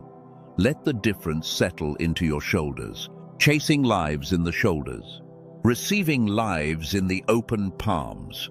Now the anchor, and this is the part you will carry out of this message in your very tissue. Take one hand and place it flat against the center of your chest, just over the sternum. Press gently. Feel the warmth build between your palm and your chest, that simple animal heat that is always there and almost never noticed. That warmth, from tonight forward, is the porch light. It burns in the exact place where the 2-second window used to slam shut. Whenever you need to know if the light is still on, you will not have to wonder. You will put your hand here, and the warmth will answer. So mark it now, while everything is still lit. Press your palm to your chest and say inwardly, with me, the light is on, and the address is good. Once more, slower, and let it be true this time. The light is on, and the address is good. From now on, this gesture is yours. In a hard meeting, in a grey Tuesday, at a hospital window, in any hour when the old verdict comes with its tired voice, one hand to the sternum, 3 seconds of warmth, and the whole architecture of this night comes back online. The house, the light, the road, that was never empty. Let your hand come down. Take one more slow breath and come back to the room you are actually in, gently, bringing the warmth with you, because nothing you just built dissolves when your eyes open. Anchors are not imagination. They are addresses inside the body, and you just moved in. Now, let me hand you the first 7 days, because tonight will end, and tomorrow will arrive, wearing its ordinary clothes. And the single most dangerous idea you could carry out of this message is that the feeling itself will do the work. Feelings launch. Practices carry. So here is the walkout plan, day by day, and notice how small it is. It was designed small on purpose, because the swindle took decades and cannot be reversed by one heroic weekend, only by a rhythm that survives real life. Day 1, tomorrow, is for the notebook. Buy one, or find one, or open the envelope drawer like the man from the Midwest. Before bed, one line, one thing that arrived today that you did not build. That is the whole assignment. If tomorrow is also the day you choose to begin the 8 minutes, then let the sequence be the first thing and the line be the last. Morning and evening, 2 bookends around one ordinary day, and let that be enough. Day 2 is for thank you first. You will get at least one chance, a held door, a kind word, an unexpected ease, and you will feel the old refusal rise in the first breath. Take the second breath. Somewhere in you, a doorkeeper will look up, startled, at the new instruction. Be kind to that doorkeeper. It is learning a language it was never taught. Day 3 is for the errand question. Once, in your most mundane hour, ask, what might this be walking me toward? Day 4 is for the 2 sentences at the window that is not yours. I witness it, and I am glad it came, and my name is on the same roster. Day 5 is for the hand on the sternum, 3 times, morning, midday, night, whether you need it or not, because anchors strengthen with use, not with need. Day 6 is for the share, if you have not done it yet, the message sent to the face that surfaced with your 8 words. And day 7, chosen one, is for reading. Open the notebook and read 7 lines, 7 arrivals in 7 days, in your own handwriting, and then sit quietly for 1 minute with the only honest conclusion available, which is that the road was never empty, and the week just proved it in ink.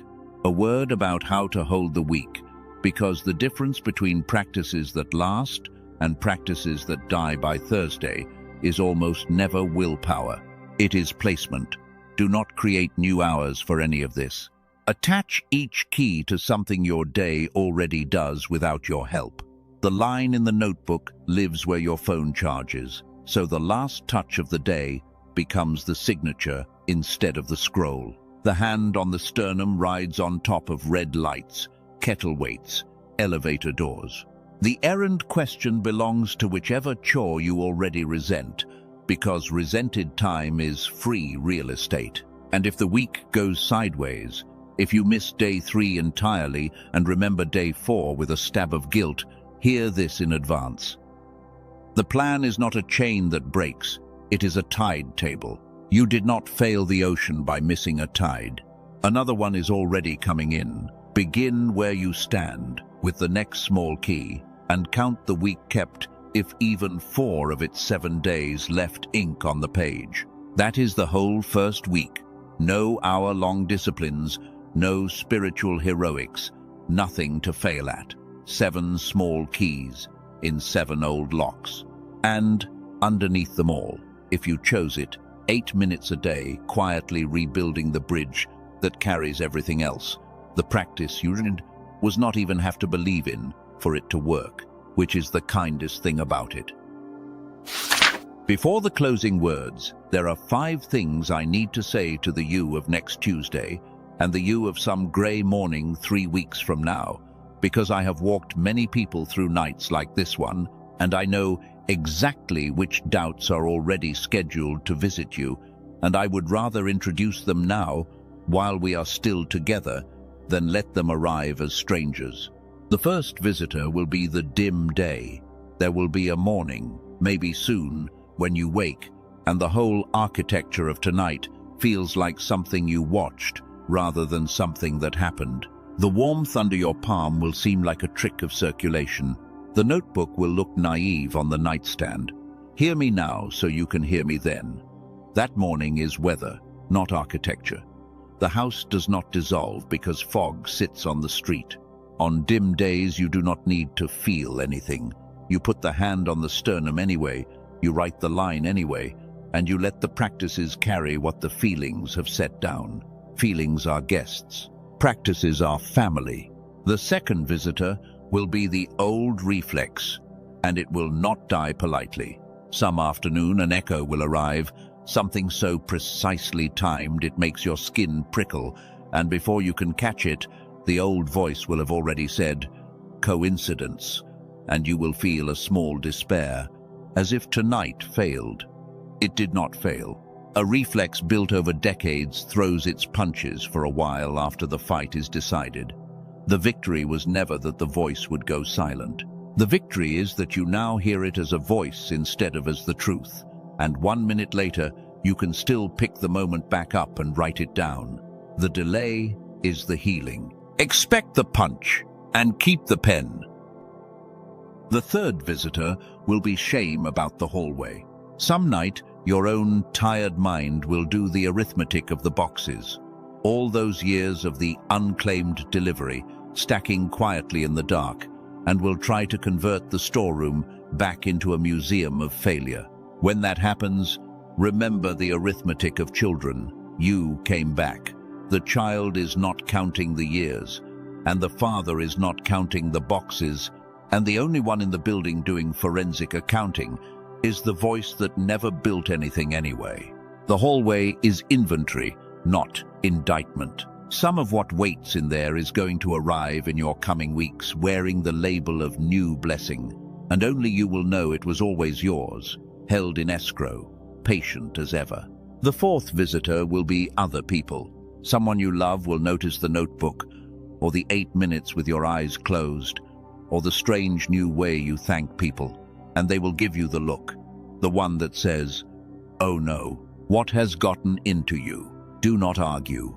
Do not hand them the whole architecture, because architecture cannot be handed, only witnessed. Just live. The man from the Midwest never once explained his envelope to anyone until after the bus. Let your evidence accumulate in silence and let the change in your face do the preaching. Some of the people who give you the look this month will be asking you quiet questions by autumn, and when they ask, you will know exactly which message to send them.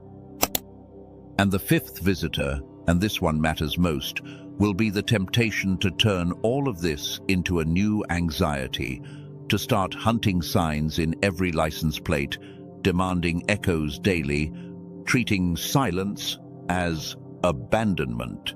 That is the old wound wearing new clothes, the same fear of being forgotten, now dressed in spiritual language. So keep the balance tonight gave you, persistence, direction, and the peace beneath. The system does not need your surveillance. Rebecca was not scanning the horizon for camels. She was doing her evening chores with her jar on her shoulder, and the appointment found her mid-errand, as appointments do. Your assignment is not vigilance, it is availability. Keep the light on, keep the hands open, and let the road do what the road has always done. And through all 5 visits, if you chose the 8 minutes, let them keep running quietly underneath the weather, because that is the one practice that does not depend on your mood to do its work. The sequence from the description and pinned comment does not ask how your faith is feeling today.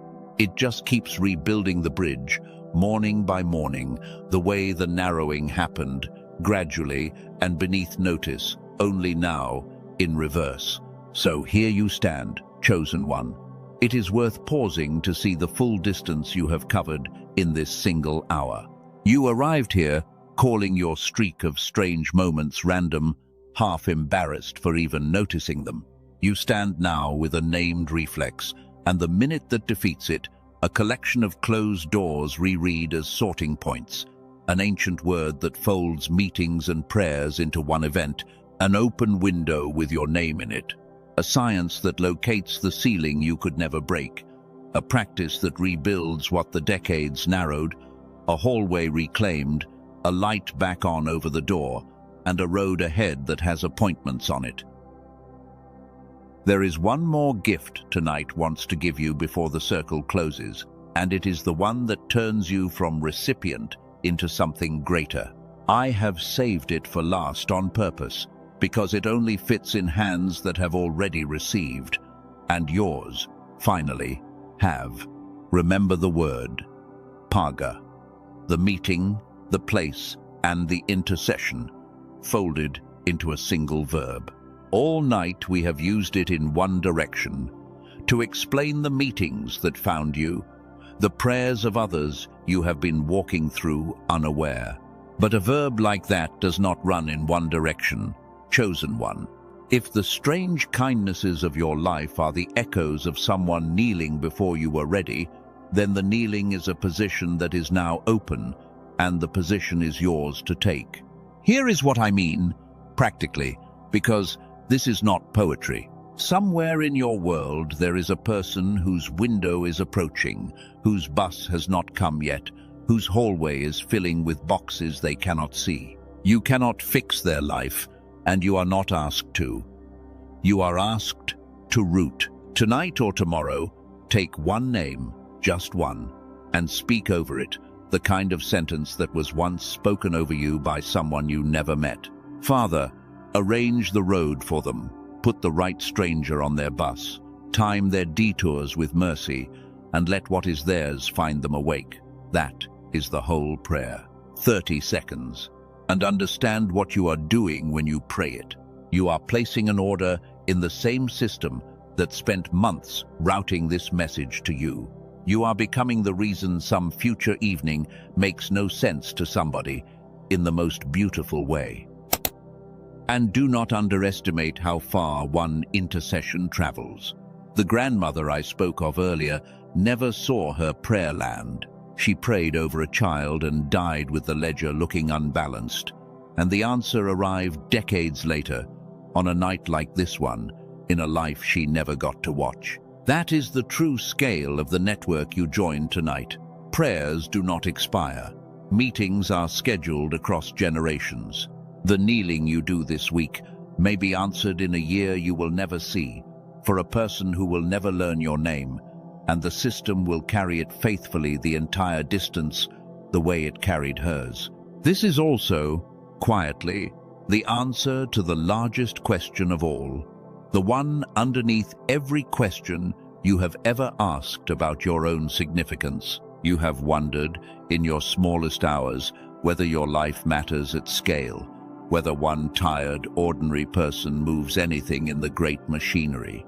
Now you know how the machinery actually works.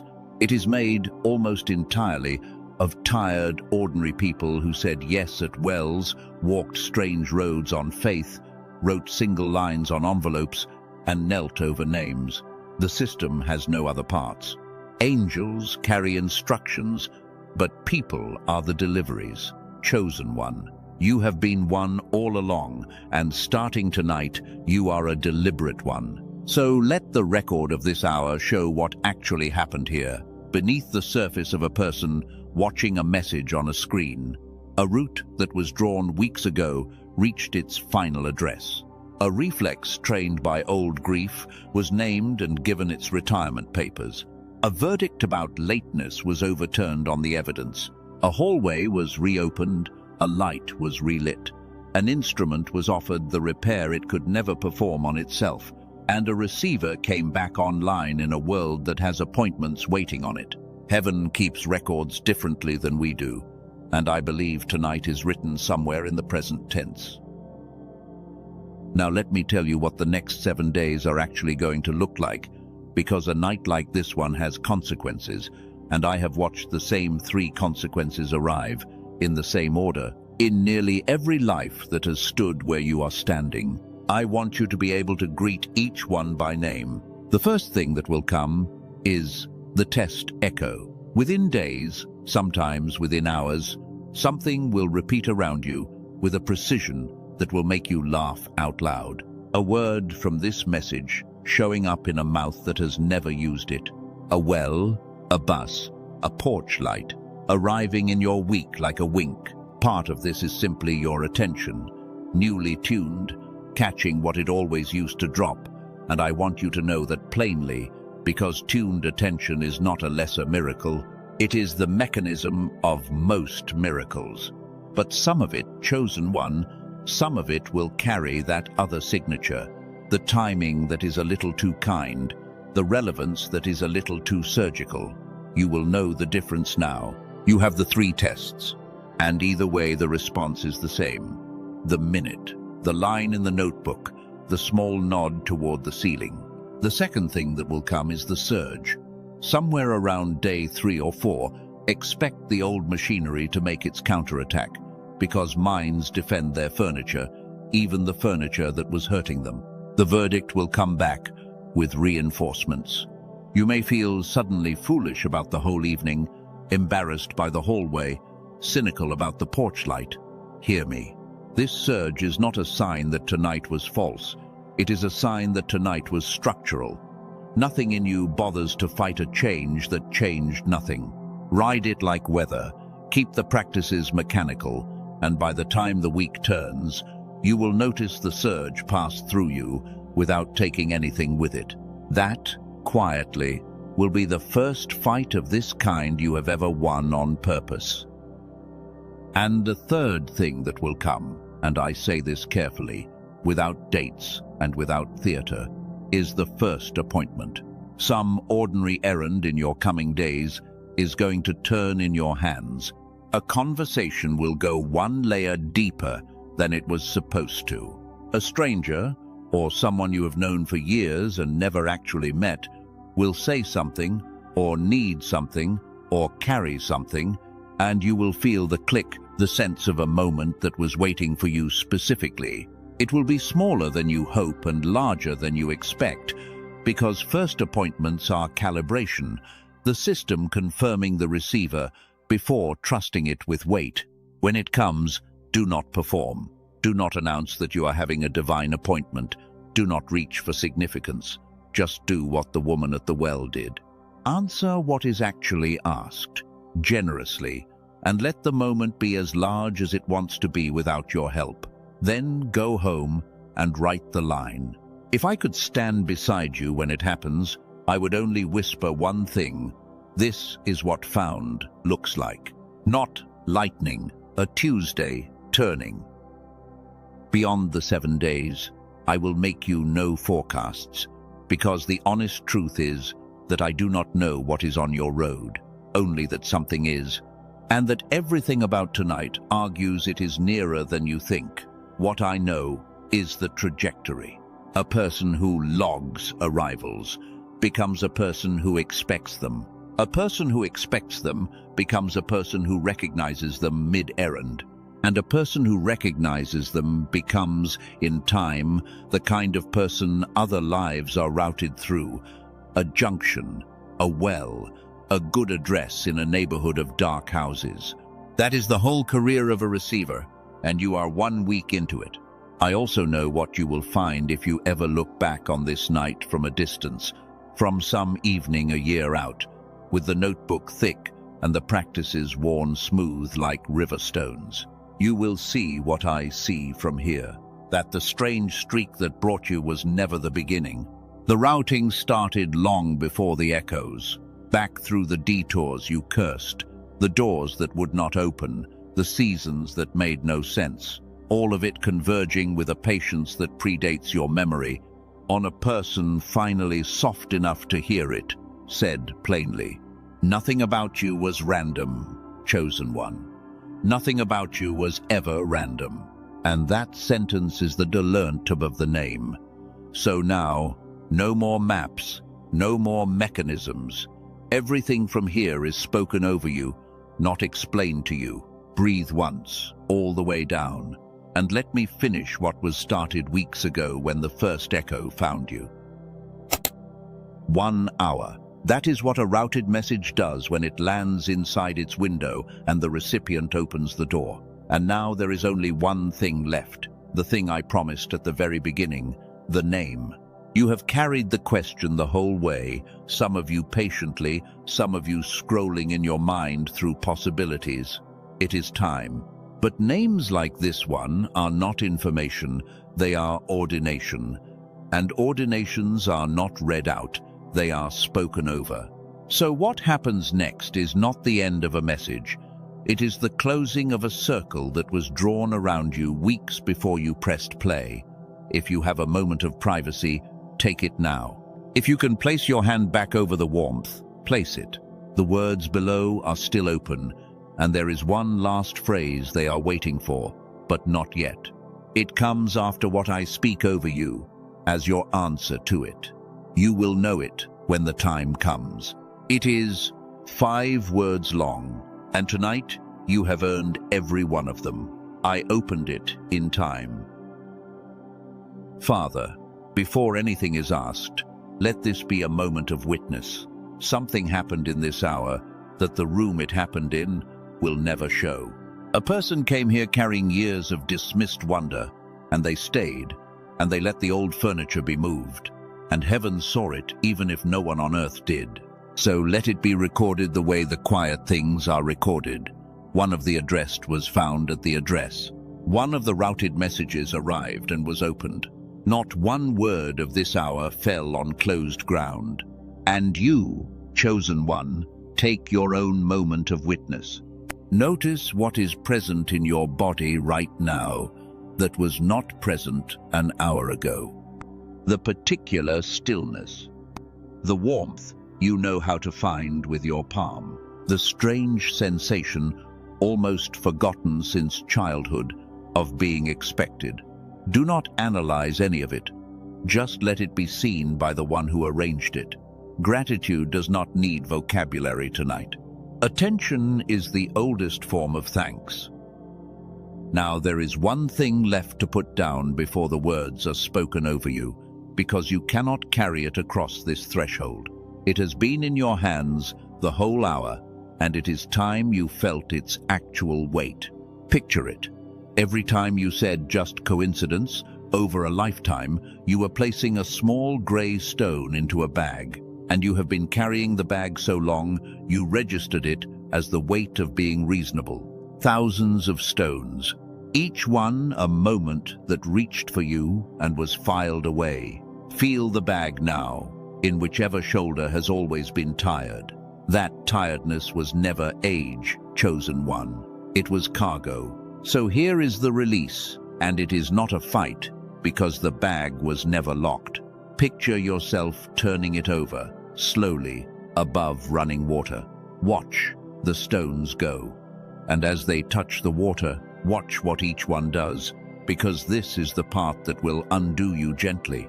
They do not sink, they dissolve. Every just coincidence turns back into what it actually was before you renamed it. A message, a mercy, a meeting, dissolving into the current and carried back into the system that never once stopped sending. Nothing you dismissed was lost by the dismissing. It all went back into circulation. It is all still findable. Let the bag hang empty and feel what your shoulder does with the news. Let it fall, the bag too. You will not need it where you are going. A receiver does not carry evidence against the sender.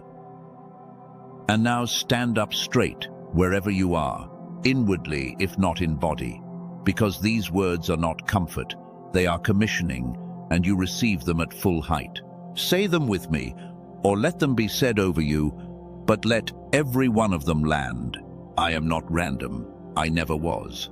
I am routed, and I have always been arriving. I am not late. The sender defines the window, and the window is open, and I am standing in it. I am not the one heaven passed over. I am the one the detours were bent around. I am the address the prayers of unseen generations were written to. I am not too dim for what is coming. What was dimmed is being restored, and what was stolen is being reclaimed, and the years the locusts ate are on their way back to my table. I am the house with the light on. I am the yes at the well. I am the errand that becomes an appointment. I am available, findable, expected, and awake. And from this night forward, when the strange kindness of God brushes past my ordinary life, I will not slap it out of my own hands. I will receive it, sign for it, and follow where it roots me. This is who I am now. This is who I always was, 1 hour of truth beneath the surface of me, waiting. Let those words settle into the same place the warmth lives. And now, the phrase, the one I told you was waiting, the one that answers everything spoken over you tonight. Go below where the words are kept and write it as your signature on this whole hour, 5 words, in your own hand. I opened it in time, not because a message demanded it, because it is simply, finally, true, and true things deserve witnesses. I opened it in time. Then be still one last moment, because a thing this size deserves a proper seal, and the seal is not loud. Somewhere behind the noise of the world, over your notebook and your hallway and your porch light, over your 7 days and your first appointment, and every mile of the road ahead. A hand you cannot see is pressing this night closed, the way old letters were pressed closed. Wax and signet and intention, so that what was placed inside cannot leak out on the dim days. Receive the seal. You do not have to feel it for it to hold. It is sealed. And now, quietly, on this side of the seal, between just the two of us, the name. At the beginning of this hour I told you that what has been happening to you has a precise, ancient name, and that when you heard it, decades of your life would rearrange themselves in a single sentence. Everything since then has been the preparation of your hands, because a name like this dropped into unprepared hands becomes a compliment, and it is not a compliment, it is a classification. It is what you are in the system we have walked through tonight, and what you have been since before you could walk at all. You are the living address, not a wanderer who occasionally stumbles across meaning, not a beggar at the window of other lives, not a person to whom strange things sometimes happen. An address, a fixed point in the lattice that heaven writes to, has always written to, and is writing to still. The echoes were addressed, the detours were addressed, the well, the road, the errand, the window, the child in the hallway, the warmth under your palm. Every one of them carried the same designation on its label, and the designation was you. And now run the one sentence I promised, the one that rearranges the decades. If you are the living address, then nothing that reached you ever reached you by accident, and nothing that is meant for you can lose its way. Say that against 30 years of feeling random, and listen to the sound of a lifetime reorganizing itself. The lonely years were not unaddressed. The mail was simply refused at the door by a doorkeeper you have now retired. The strange streak of these last weeks was not your imagination, it was your designation surfacing. And this hour, this exact message, was never content you found. It was correspondence that found you, because that is what happens, eventually, inevitably, to a living address. So the circle closes where it opened. You came here, calling it random. You leave here knowing you were never once random, that you have a designation in the oldest system there is, that what you call coincidence is logistics, and that the logistics have been bending around your life with a patience that planned in decades and delivered to the minute, tonight, inside your window, in time. 3 doors remain open behind this message, and then I will let you go. The first is the door of witness. If the phrase is still unwritten, write it now. The 5 words, I opened it in time. And if you want to seal the whole night in the shortest form it has, there are 3 more words that say everything this hour was, from the routing to the receiving, delivered and received. Write whichever is yours. The words below this message have become something rare tonight. A wall of testimonies from living addresses finding out what they are, and your line belongs on that wall. The second is the quiet door, the 8-minute sequence Dr. Barone built. The restoration for the instrument that carries all of this remains exactly where I said it was, in the description below and in the pinned comment. 1 door, the official page and no other. No urgency beyond the honest kind. If your spirit is leaning, trust the leaning. If it is not, the practices are yours regardless, free forever, starting tonight. And the third is the sending door, the face that surfaced while I spoke of the man and the bus, the person in their own 14 months, Send this to them with your 8 words. This found me, and it sounded like you. Somewhere upstream of tonight, somebody did the same for you, whether you ever learn their name or not. The network is made of hands passing things. Chosen one. Tonight, one of the hands is yours. Go now, gently. Go. Put the notebook by the bed. Go stand, this week, on your patch of ordinary ground, and give it its name. Go be home when the knocking comes, with the light on over your door and your palms unclenched. And when the ordinary moment turns in your hands, some Tuesday soon, remember this night and sign for it without apologizing. Nothing about you was ever random. The route was drawn before you knew there was a route. The window was held open until you walked through it. This was not coincidence, chosen one. God made sure you found this, and you found it exactly, precisely, mercifully in time.